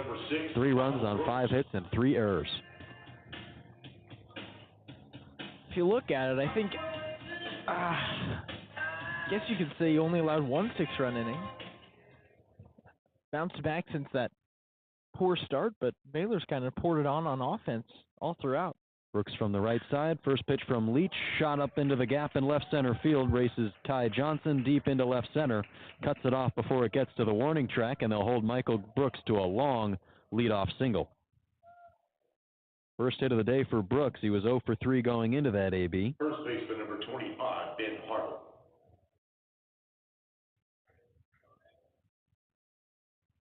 Guy who's been swinging a hot bat and now able to get on base for the first time today, hitting .339 on the year, and now sends things over to Ben Hartle, a .329 hitter this season. He's 0 for 2. First pitch from Leach, kicks and deals a breaking ball just outside, low and away. 80 miles an hour from Leach, and it's 1-0. He flew out to center in the second inning, struck out swinging in the fourth, and most recently walked in the sixth frame did Hartle. From the right side, here it comes. 1-0 pitch taken, low and in, 2 balls, no strikes. Well, the Bears have given up 6 hits today, but all 6 hits have come to 6 different batters. Yes, they've been able to prevent a hot night. Leach from the stretch, here it comes. Fastball straight down the middle, 2-1 to Ben Hartle. Transfer out of Heartland Community College. Spent 2 years there, was a .428 hitter. Across 335 at-bats, he had 151 hits, so nearly a perfect 500. Next pitch missed up and in, 3-1 the count to Ben Hartle. Completely off topic, but what do you think Bryce Harper's high school batting average was? 3-1 is upcoming, taken inside. Hartle's on his way to first with a walk. I don't know. 738. It's a joke. But you see these guys at the junior college level and even high school level, and you know that they can play at the next level. Bring up one, for example, Tariq Kemp last year at Western Oklahoma was hitting .350 at the end of the year, but before those last 2 weeks, Tariq Kemp was hitting .400 at community college. Had a couple rough weeks to close the season, but tore it up. And then you look at guys like Cole Posey, who maybe didn't make it at his first 2 schools, but in high school he hit .400 one year. And that was a local-born talent there in Cole Posey, but comes to Baylor, you find a .300 season the year before. So the talent certainly transfers from, high school to junior college to college or to the next level, depending on that talent. Here's Lenny Ashby, a guy who's also made his way through a couple different college baseball programs, digs in from the left side. Runners are on first and second. First pitch swinging, he taps it off of home plate. It'll get back to the backstop foul. Yeah, Ashby spent 2 seasons with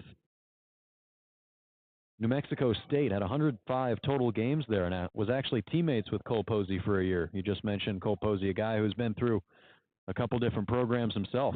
Ashby takes low and outside, 1-1, Hit .343 as a freshman, then went on to hit .381 his second season there, Ashby did. Small right-handed bat, takes low and outside. So I wonder if Cole Posey may have texted Lenny when he hit the transfer portal saying, hey, I'm headed to Baylor. We may have a spot for you. Because this guy's been a beast at Kansas this season. 2-1. Hard hit on the ground towards Posey, but it's going to be played for Altman. Pirouettes, throws to first in time to get Ashby there. Nice play by Daniel Altman, creeping his way all the way into the hole, having to spin around and toss to Posey for out number 2. Shortstop, number 7. First out of the inning. No, that was you had mentioned it. A nice play by Daniel Altman as he just runs himself into a 360 spin, has to spin fire to first because it looked like Cole Posey wanted to make a play on the ball at first and then remembered, I'm not playing second, I'm playing first. I got to get to the bag. Someone has to cover it. And once everything clicked, the Bears are indeed able to get an out. So 1 out in the frame. Runners are on second and third now for Collier Cranford. Swings and misses at an 80-mile-an-hour pitch. Perfect break on that one as it just dips beneath the end of the bat of Cranford as he swings over it. And it breaks away from him, low and outside. A righty-on-righty matchup. Infield playing straight up, the 0-1. Taken on the left shoulder by Cranford. And he is frustrated with himself. Not sure if he looked at Leach after that one struck him. Maybe it looked like he did, but still in a huff. He's making his way up to first. Yeah, there was no eye contact with Drew Leach. That one hit him on the shoulder. He started yelling and then threw his bat towards the first base dugout without even looking. Like, head is down, like a man on a mission to get to first base with a speed walk. Clear intention to make no eye contact with Drew Leach, but not necessarily all bad for Baylor. You do load the bases, so a force at every bag with 1 out. Baylor does not need to play the infield in because they are leading by 10 runs. You'll allow an out for a run in any case and give yourselves time to make a double play. Chase Jans digs in. He was a pinch hitter earlier in this game for Ty Wisdom, and he takes up and inside on the fastball for ball 1. The bases are loaded now for Kansas. Third time in the last 4 innings that the Jayhawks have loaded the bases. 1-0. Leach deals in a fastball, 1-1. Good pitch there from Leach to get over top. The Bears with a 13-3 lead, looking to protect that. Leach comes set with the glove just beneath the letters of Baylor on his chest. Next pitch, big hack from Jans, and it's 1-2. Jans just 8 hits on the season, batting at a 170 clip, has driven in 7.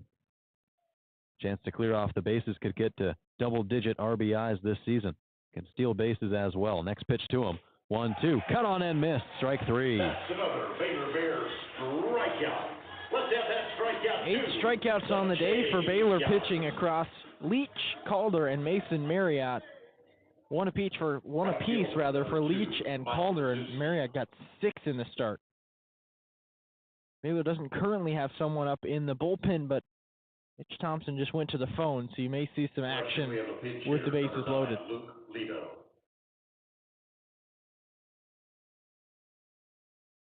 Pinch hitter for Kansas. Luke Lido will bat for Mike Kazuski.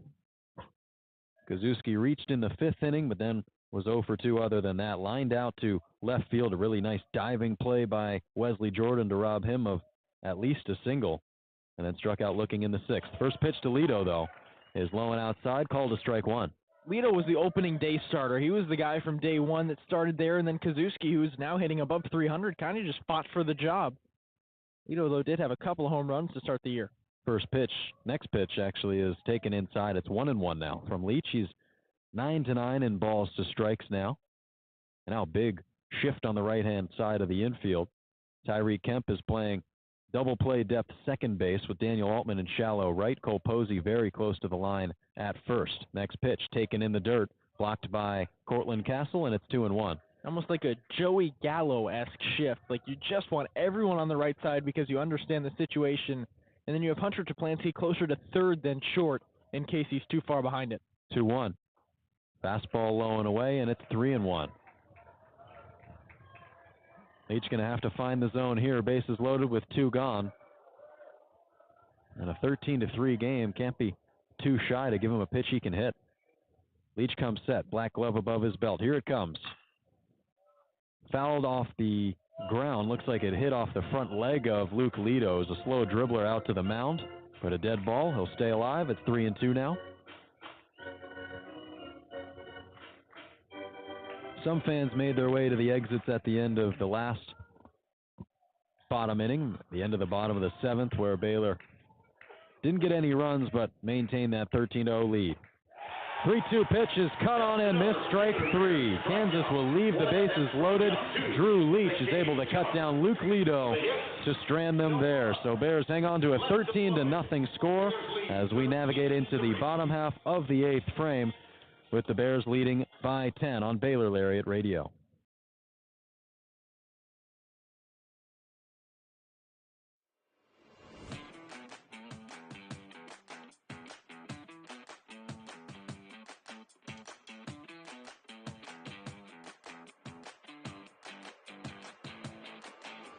Hey Bears, are you always the last to know about what's happening at Baylor? Are you left quiet in a group when talking about last week's game?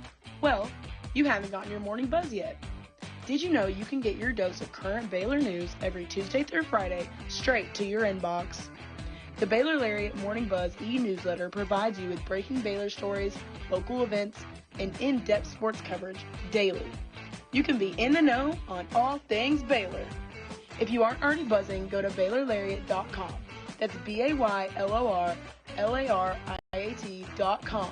Click the subscribe now to get your morning buzz from the Baylor Lariat. News for the students, by the students. We'll see you in your inbox.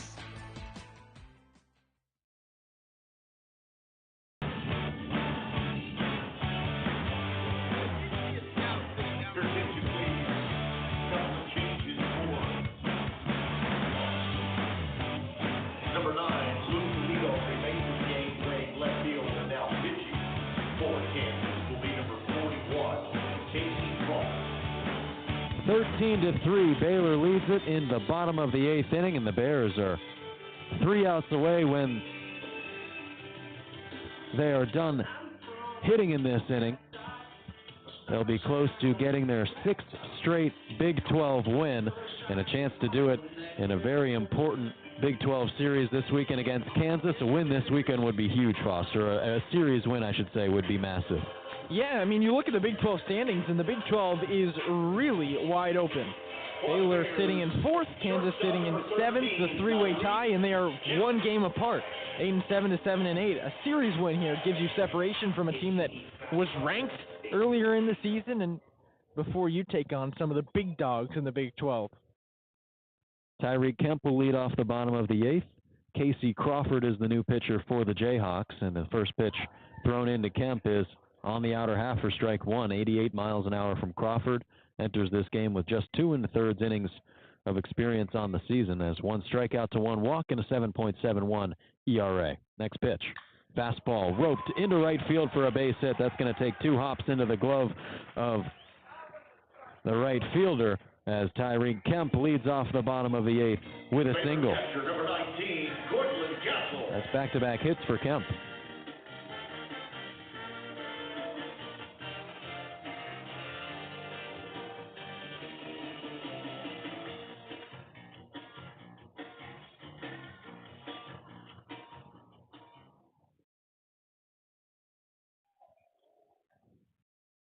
Cortland Castle digs in from the right side, working from the stretch. Here's Casey Crawford's first pitch. Inside, taken by Castle for ball 1. He's 3 for 4 today. Single in the second inning. He grounded out in the third and then followed that up with a pair of doubles. Next pitch, the 1-0. Up and inside to Castle. He holds off, checks his swing slightly, but brings it back, and it's 2-0. A win tonight for Baylor would also extend their winning streak to tie the longest in the Big 12. West Virginia and Baylor have won 5 in a row if Baylor wins tonight. Castle takes inside again. 3 balls, no strikes. Oklahoma with a 4-game winning streak as well. Yeah, Oklahoma recently surpassing West Virginia for the top spot in the Big 12. Up to 12-4 on the year. Now Oklahoma State's in third.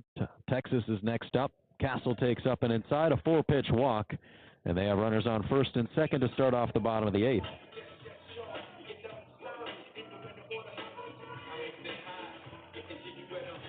Top of the order for the Bears, right fielder number 3, Enzo Apodaca. A lot of parity in the Big 12 this year. Really tight conferences. Mitch Thompson was asked about that earlier this week. He just said it shows you how good the players are and how good some of the teams are in this conference and how you can't take a weekend off. You clearly can't.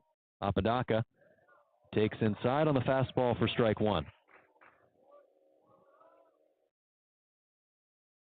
Apodaca recently named Big 12 Player of the Week last weekend with his performance at BYU. Went 12 of 18, or at least reached base in 12 of 18 plate appearances. He skies this one into shallow right field, making his way over the shortstop above the foul line. He brings it in, overruns it slightly, does Collier Cranford, has to reach back for it.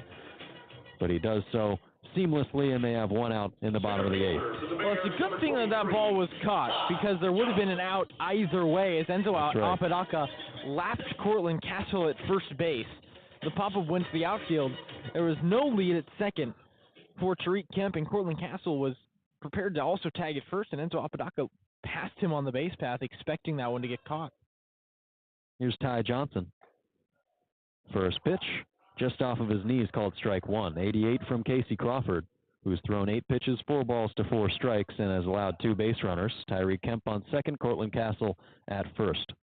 Next pitch, Johnson gets a hold of this one, sends a high fly ball out to left field. Going back on it, the right fielder, making his way back to the track and hugging the wall, makes the catch. His numbers were grazing against the green padding in right field.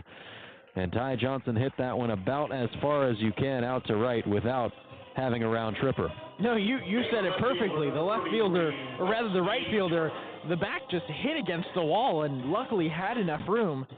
Ty Johnson maybe 2 feet away, if 2 feet, from his first home run as a Baylor Bear. It'll have to wait. He's been a guy who's just been hitting for average, putting the ball in play, but just hasn't found that power stroke just yet, which he did find at McLennan.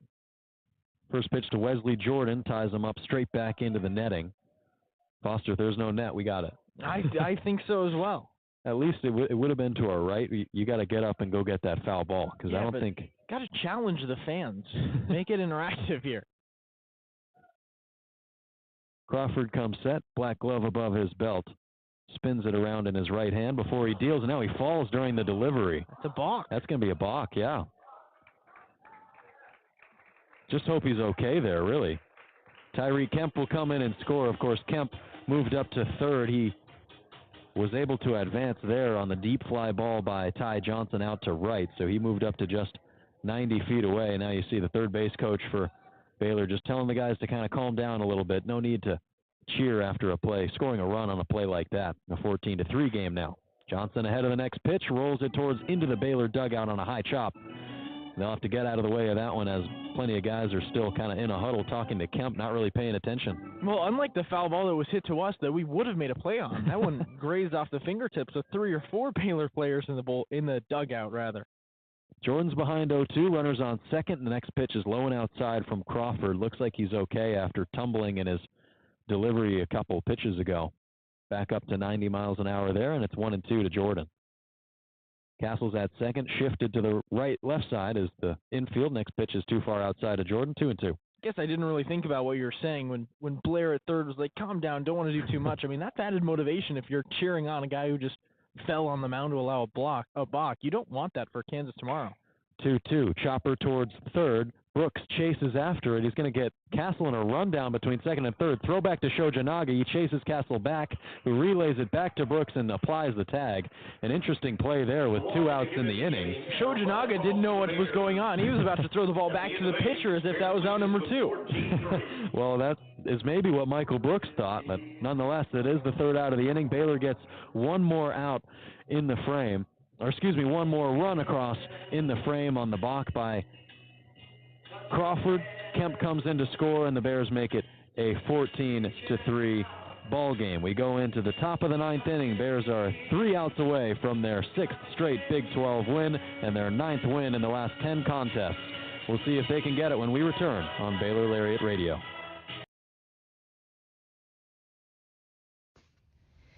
Hey there, Bears. Are you living your best life this year at Baylor? Well, we've got great news. The Baylor Roundup Yearbook has been right there with you, capturing those memories at every event.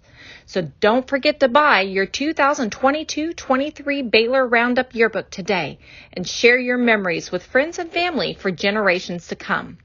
But wait, did you already graduate? Don't worry, we've got you covered. We have yearbooks dating all the way back to 1896. So visit our website today at www.baylor.edu/roundup and order your copy. That's www.baylor.edu/ROUNDUP. Have a great year, Bears, and sick 'em.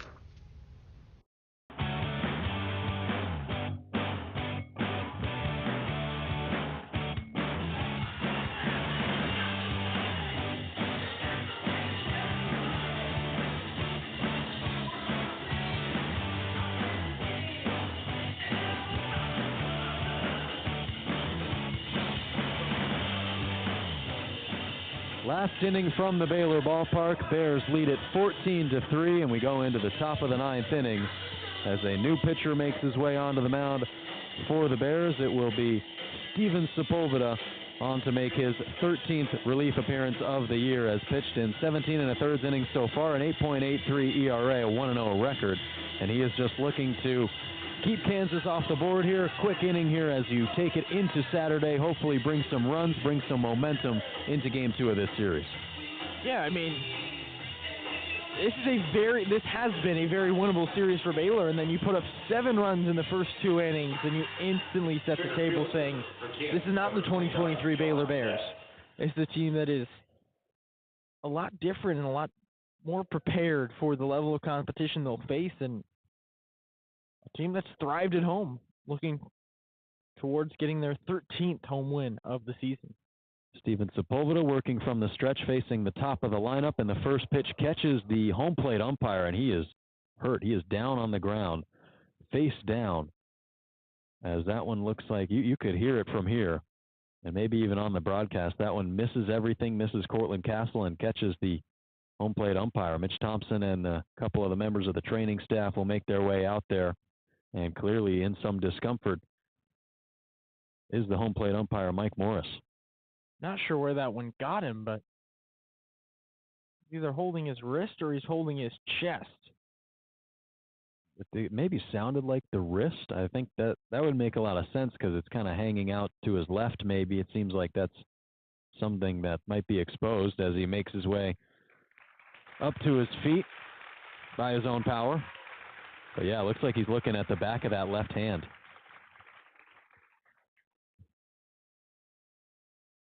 Yeah, as a former umpire myself, back in those middle school days, it's the first job you're allowed to get. You're allowed to be a 12-year-old umpire in Colorado. I had the job doing that, and there are a couple stingers that just hurt like none other. And I got it from those fourth graders throwing about 40 miles an hour. I could not imagine a 90-mile-an-hour fastball coming right at the hand.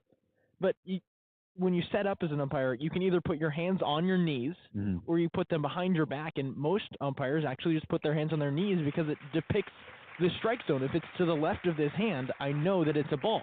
If it's to the right of this hand, rather to the right of your left hand, it's in the strike zone.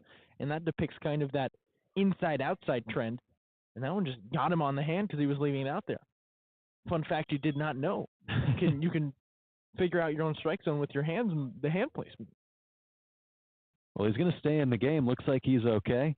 And back into his crouch is Mike Morris with his hands on his knees. So that's a good point that you just pointed out there, Foster. The next pitch missed low and away. 2 balls, no strike. No strikes to John Nett, right-handed swinger at the top of this batting lineup for Kansas today. Got the bat hoisted out in front of his right shoulder. He shows bunt here on the 2-0 count, pulls it away, but it's called a strike 1. Interesting showing bunt there, John Nett. Entire infield playing back. And the top of that bat pointing straight up towards the sky. Infield, outfield playing straight up, 2-1. Low and outside from Sepulveda, 3 balls, 1 strike. So Sepulveda hasn't necessarily been his normal self the last few times out. Has allowed 13 earned runs in his last 5 outings. Here's the 3-1 pitch. Fastball off the end of the bat, lifted high out of play to the right towards the parking lot from Nett, and now it's 3-2. Well, earlier this year, Sepulveda had an outing where he struck out 7 consecutive batters. He was the first Baylor pitcher since 2002, 2003 to throw. Those were combined 2 different pitchers who combined for That's right. 7 straight. He did it all by himself. Payoff pitch. Fastball laced to the right side. That'll get out of play as well. Yeah, that was actually in the midst of this slight rough patch for Sepulveda. Wasn't able to record a single out at Texas. Gave up 5 earned runs there. Then an earned run against UTSA in 2 innings, And then Houston Christian went on for 6 straight strikeouts, 7 total. And now he's set with a 3-2 to Nett. Nett laces it foul again, straight away to the right side. Pretty much the same exact thing that he did a pitch ago, and has worked it well. The 8th pitch is upcoming for Sepulveda. And then after that, faced Incarnate Word. 2/3 of an inning there, allowed 3 earned runs, and then 4 earned last weekend at BYU. Ready with the 3-2 again. Castle sets up inside. Here it comes. Fastball ties him up on the hands. Rolled towards Steplansky at third. He waits on it. Now throws in time by a step to get Nett at first.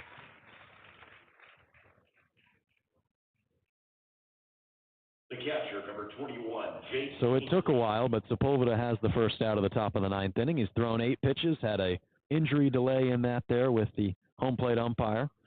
He's going to stay in the game. He's okay, and there's 1 out for Jake English. English is 1 for 4, bats from the right side. Big wiggle in that bat above his batting helmet. First pitch, up and inside, has to back up out of the way of it. The worst part about sitting outside is these bugs. I know. They're everywhere, especially at night. And I think the weather, you mentioned it earlier, musty. I really agree with that.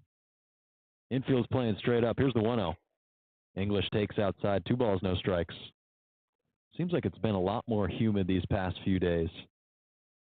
Standing at the ballpark yesterday during the media availability, super hot. Yeah, bouncing between like 90 degrees, and then the next day you're sitting mid-60s. Yeah, and then we were standing at the track and field facility today in 68-degree weather. Next pitch finds the zone. It's 2-1. Well, when the wind is blowing north of 30 miles an hour, yep. You're struggling out That's there. right, because 68, that doesn't sound that cold, but nice. It's the wind chill. Settled down now, though. Yeah, it has. 2-1 from Sepulveda. Fastball in on the hands of English. He backs up again, 3-1. 6 balls to 6 strikes for Sepulveda so far. Grabs the rosin, tosses it off of his right hand a little bit. He's got the green sleeves going out just beyond his elbow on either side. And comes set with the black glove at his belt. Kicks and deals. The 3-1 pitch is launched to deep left field. A high drive that Wesley Jordan and the rest of the Bears will watch fly way overhead into the soccer field. A long solo home run in the 11th of the season for Jake English makes it a 14-4 ball game in the top of the 9th inning. Just got all of that. I mean, Steven Sepulveda didn't leave it up in the zone. He actually just a low fastball. English turning the hips and getting the barrel of the bat down to it, out in front of it as well, just to punch it down the pole side and clear the 330. Will mention Wesley Jordan was replaced. That's Defensive right. substitution, Caleb Bergman came in as Mitch Thompson just wants to shore up the defense after the catcher crouch that allowed a base hit earlier in the 6th inning. Well, pretty much anything after that diving play earlier in the game could be counting for that mistake later on in the game. The Absolutely. First pitch missed low and outside to Shojanaga, 1-0. Shojanaga is 0 for 4. He reached last time on a fielder's choice, 1-0. Low and outside, it gets back to the backstop, 2-0.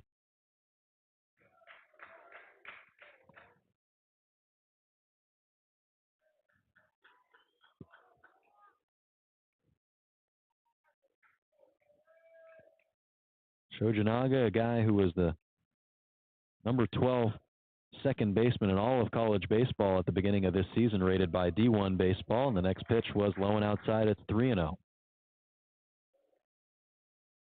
Had a really great weekend last weekend, went 15 for 26 with 11 RBIs. 6 RBIs in the series finale, a game that they scored 18 runs in. 3-0. Up and away, barely called strike 1. Mike Morris liked it, and it was 3-1 now. But Baylor's really limited him today. 0 for 4, Yep. Reached on an error, did score a run, but struck out by Marriott in the 4th, too. Yeah, leads the team with 52 hits, none today, though. Fastball taken low and away, and he'll reach first once again. This time it's on a 5-pitch walk. And more on that home run a second ago. That was a really long trot around the bases by Jake English. I think if you're a catcher, I guess you earn that long trot. But if you're Jake English and you have hit 11, that was your 11th home run of the season. I mean, hurry it up. We're tired of seeing you run around the bases, man. I mean, you're killing it. But obviously, you don't see a whole lot of catchers sitting second in the batting order. We've got Walker Yannick, a guy who leads off for Sam Houston. And they'll English be here in the next 2-hole. week. They will. That's right. Third baseman number 6, Michael The offense potent there.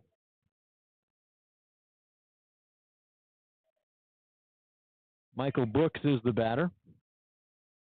He steps in, fashioning a .339 batting average on the season. He's 1 for 4 today, 43 hits with 34 driven in and 6 bombs.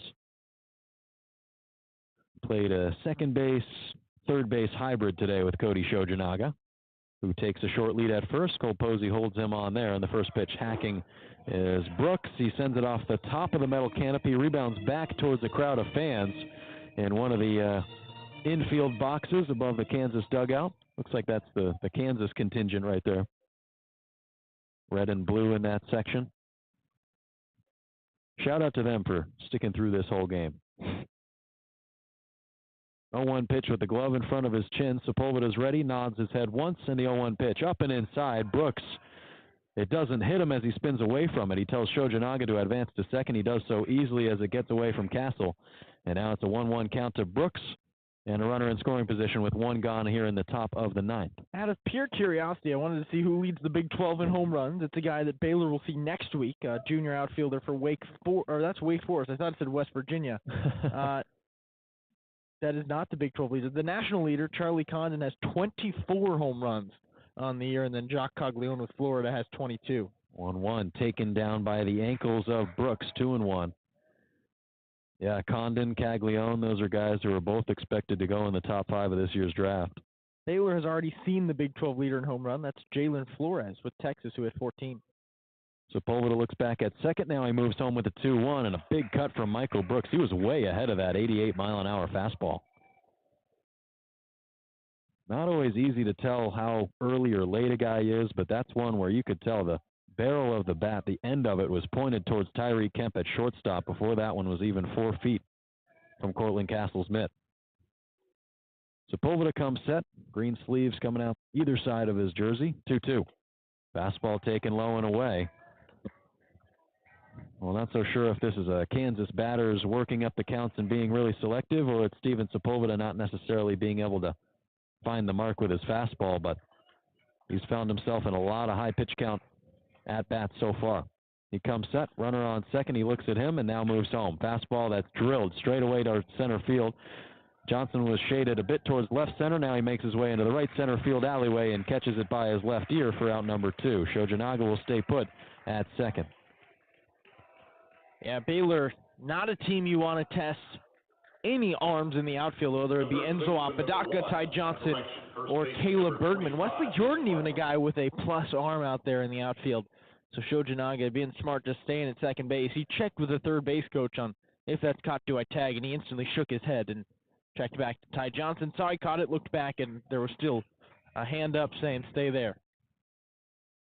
Ben Hartle is the batter with 2 outs in the top of the 9th. Sepulveda deals 80 miles an hour on the breaking ball, too far inside. 1-0 to Hartle, who is 0 for 2 today. He's walked in his last 2 ABs, though, in the 6th and in the 8th. Came around to score on one of those and was left on second an inning ago.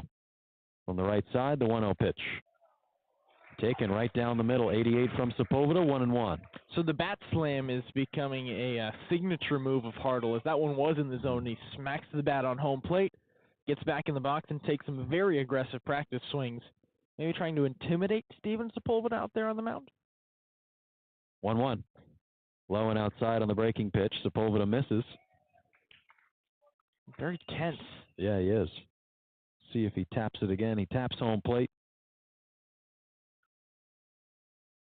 Waves his bat over it once, and now he's ready with the bat wiggling above his right shoulder. In the blue and white batting gloves, he awaits. 2-1. Fastball beneath the knees. 3-1. He slams his bat into the dirt there again, so it must be part of that routine, as you're saying. It's like a basketball player when they take free throws. You know, you dribble it once, you spin it on your finger, you dribble it again, and now you shoot. He's got the same routine before every pitch, and after even, too. Sepulveda looks back at second, the 3-1. High pop-up, straight back and out of play towards us. See if it creeps over our heads and gets onto the canopy. It does. I was ready for it, though. You know, I really like it when guys have that pre-pitch routine, and Ben Hartle clearly has that. Big wide stance in the right side of the batter's box. Sepulveda comes set, the 3-2 home. Fastball swung on and hit straight back into the net. Yeah, it's similar to like a reliever's windup. Everyone does it a little bit differently, and seeing these guys, the way that they attack home plate, how do you get in that mentality and stay in it? If you do the same rhythm, ultimately, whether it's superstition or habit, things will work out. Sepulveda with the 3-2. Fastball, line drive towards Bergman in left field. He's going to have to wait for it as it bounces in front of him. Shojinaga will round third and score to make it a 14-5 game. And an RBI single for Ben Hartle extends this game with 2 outs in the top of the 9th and brings up Lenny Ashby. Now, if this is a one-run ball game, Caleb Bergman is laying out, making the play, and we're headed home. But Cortland Castle, the ball drops in front of Bergman. As Shojinaga is rounding third, Baylor could have tried to get him out at the plate, but Cortland Castle just pointing to second like, come on, hurry it up. We don't need to try and force something here. Obviously, you want the high energy, but don't need to make mistakes to continue this game. First pitch to Ashby, takes a big hack, tipped straight back into the screen. 0-1.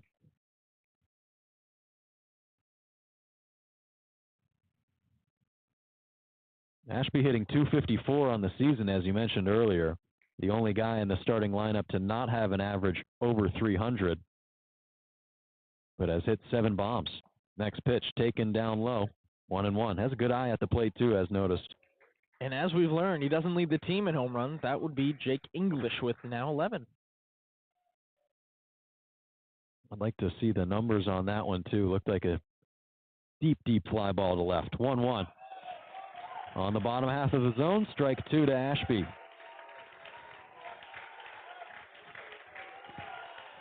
Short left-handed bat, wide batting stance on the left side of the box, has the gray pants pulled up just beneath the knees, showing off the royal blue socks of Kansas. Sepulveda ready with the 1-2. With 2 gone, he deals. Swinging is Ashby, a pop-up in foul ground. Posey making his way over to the on-deck circle, so is Castle, but it barely creeps into the seats.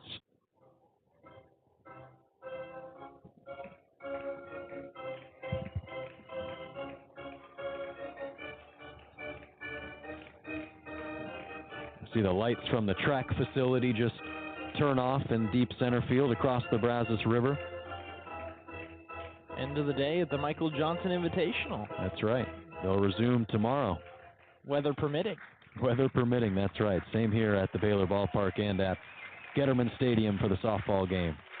Sepulveda ready, trying to close out the series opener against Kansas. 1-2, taken outside. Ashby stays alive, has worked a lot of good counts today despite being 0 for 3. Popped out on the infield in foul ground. His first time up, struck out looking, I should say, and then walked, and then grounded out his last time up. The 2-2 pitch from Sepulveda. Here it comes. Fastball ties him up. A little spinner over the mound. Kemp charges in, but he boots it. Runs right over top of it. Ashby probably would have beaten that one out. A really weird kind of pop-up, a half swing from Lenny Ashby. It goes right over Steven Sepulveda and just hits that no-man's land behind the mound in between second base. And that's going to go down as likely an infield single for Lenny Ashby, so improves to 1 for 4 on the day. And now Mitch Thompson out of the Baylor dugout. He's going to make a pitching change from the Baylor Ballpark with a 14-5 lead and 2 gone in the top of the 9th inning. We'll take a quick break and be back with the new pitcher from the Baylor Ballpark on Baylor Lariat Radio.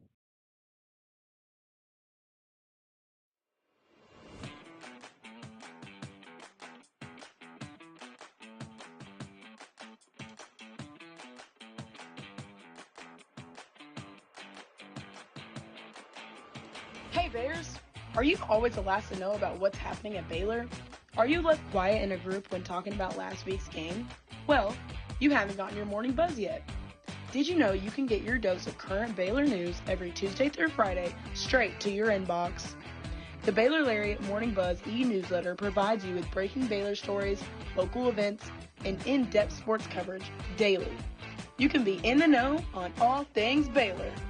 If you aren't already buzzing, go to BaylorLariat.com. That's BaylorLariat.com and click the subscribe now to get your morning buzz from the Baylor Lariat. News for the students, by the students. We'll see you in your inbox.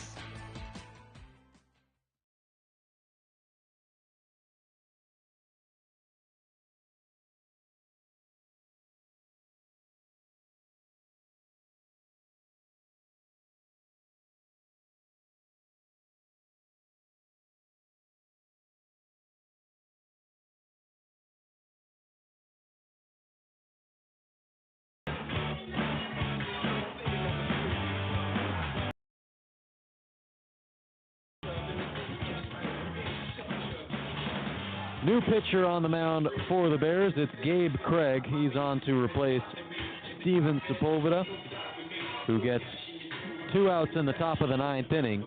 He gave up a solo home run to Jake English, walked Cody Shojinaga, who came around to score on Ben Hartle's RBI single, and then Lenny Ashby just knocked himself an infield single, and that was the end of the day for Steven Sepulveda. So he makes way for Gabe Craig out of the bullpen, looking to just get one final out in this game, and that's something that Gabe Craig has kind of been accustomed to. He's a guy who his season-long appearance on the season was just an inning and a third. That was 2 appearances ago, and it was last weekend at BYU.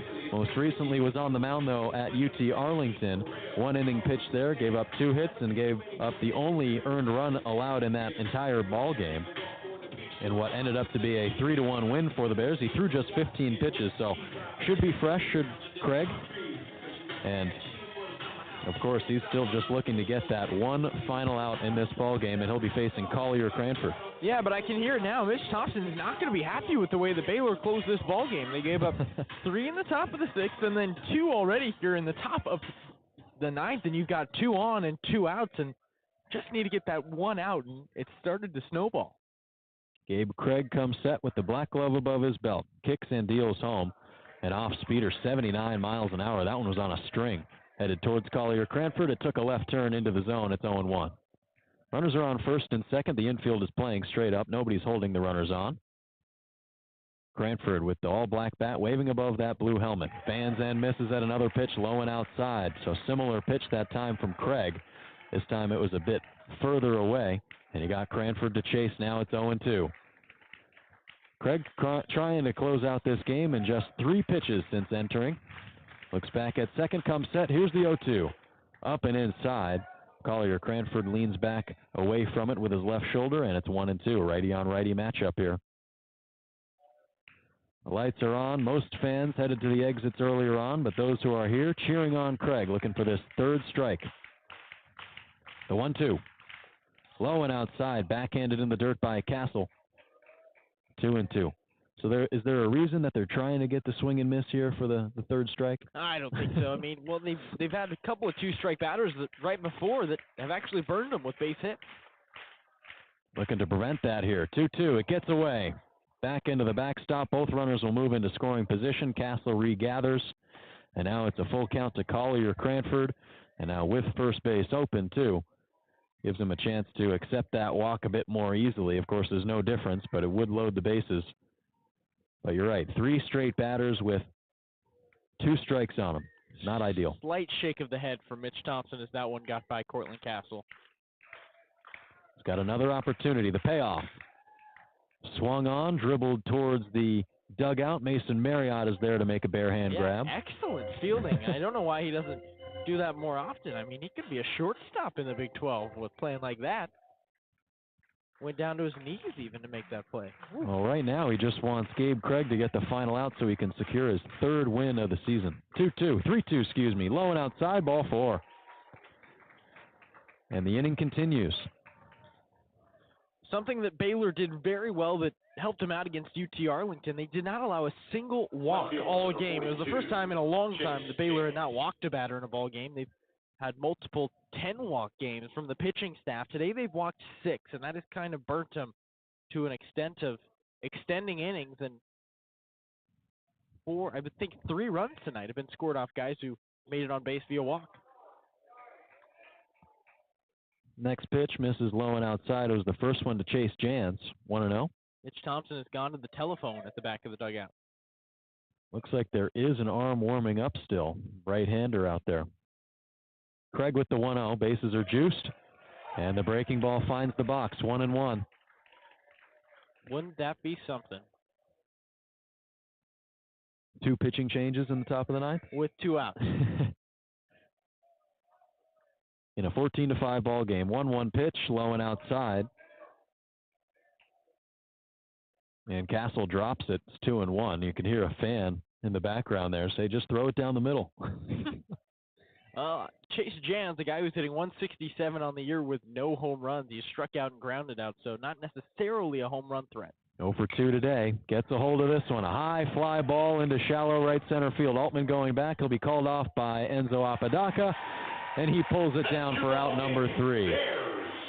Baylor wins it 14-5 in the series opener against Kansas at the Baylor Ballpark on Friday night. An offensive explosion in which the Bats jumped out to an early 7-0 lead after 2 frames. They didn't slow down after that, as Kansas wasn't able to get runs until the 6th inning, as Baylor pitching held them off for the previous 5 frames ahead of that, and it was really Mason Marriott who led the way for them, keeping the Bats of Kansas silent, while the Baylor Bats were able to go on an absolute tear against one of the best starting pitchers in the Big 12, Foster. This is a great win for them. So huge to get that first win of the series.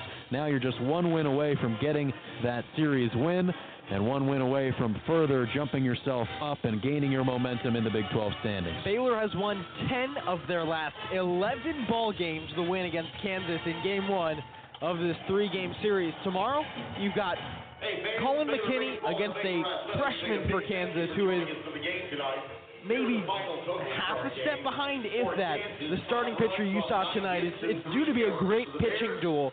obviously weather permitting, but I think Baylor put themselves, obviously they put themselves in the driver's seat. But winning game one of the series has been so important for Baylor. If they do that, they've more than likely won the series after the weekend. Gaining that momentum and just putting up runs. You do it against BYU and Provo with the power, with the home runs. Today you just do it small ball. 3 bunts to get runners in scoring position, then plop it into the outfield for a single to score 3. Or a triple for Ty Johnson to clear the bases. Or a bases clearing double for Cortland Castle. It felt like everybody kind of did their job tonight. Cortland Castle, obviously, if I was to say, player of the game, it would be Cortland Castle. 3 for 3, 4 runs batted in, 2 doubles, 2 runs, and a walk. So he reached in 4 of his at-bats and then had a sacrifice bunt. That was his first at-bat, or his second at-bat of the day was a sacrifice bunt for Cortland Castle. Just doing his job and doing everything you need. Also, 11 putouts in the field. A perfect day behind the plate other than the pass ball in the 9th inning for the ball game there. 11 hits for the Bears. They scored 14 runs. We'll mention that Mitch Thompson is talking things over with the Kansas head coach Dan Fitzgerald and some of the field guys. I think they're discussing what do you want to do tomorrow. There is supposed to be rain and weather in the Waco area. Baylor football canceled their outdoor practice, moved it inside. They're still up in the air at Getterman as well as at Michael Johnson Invitational at the track tomorrow.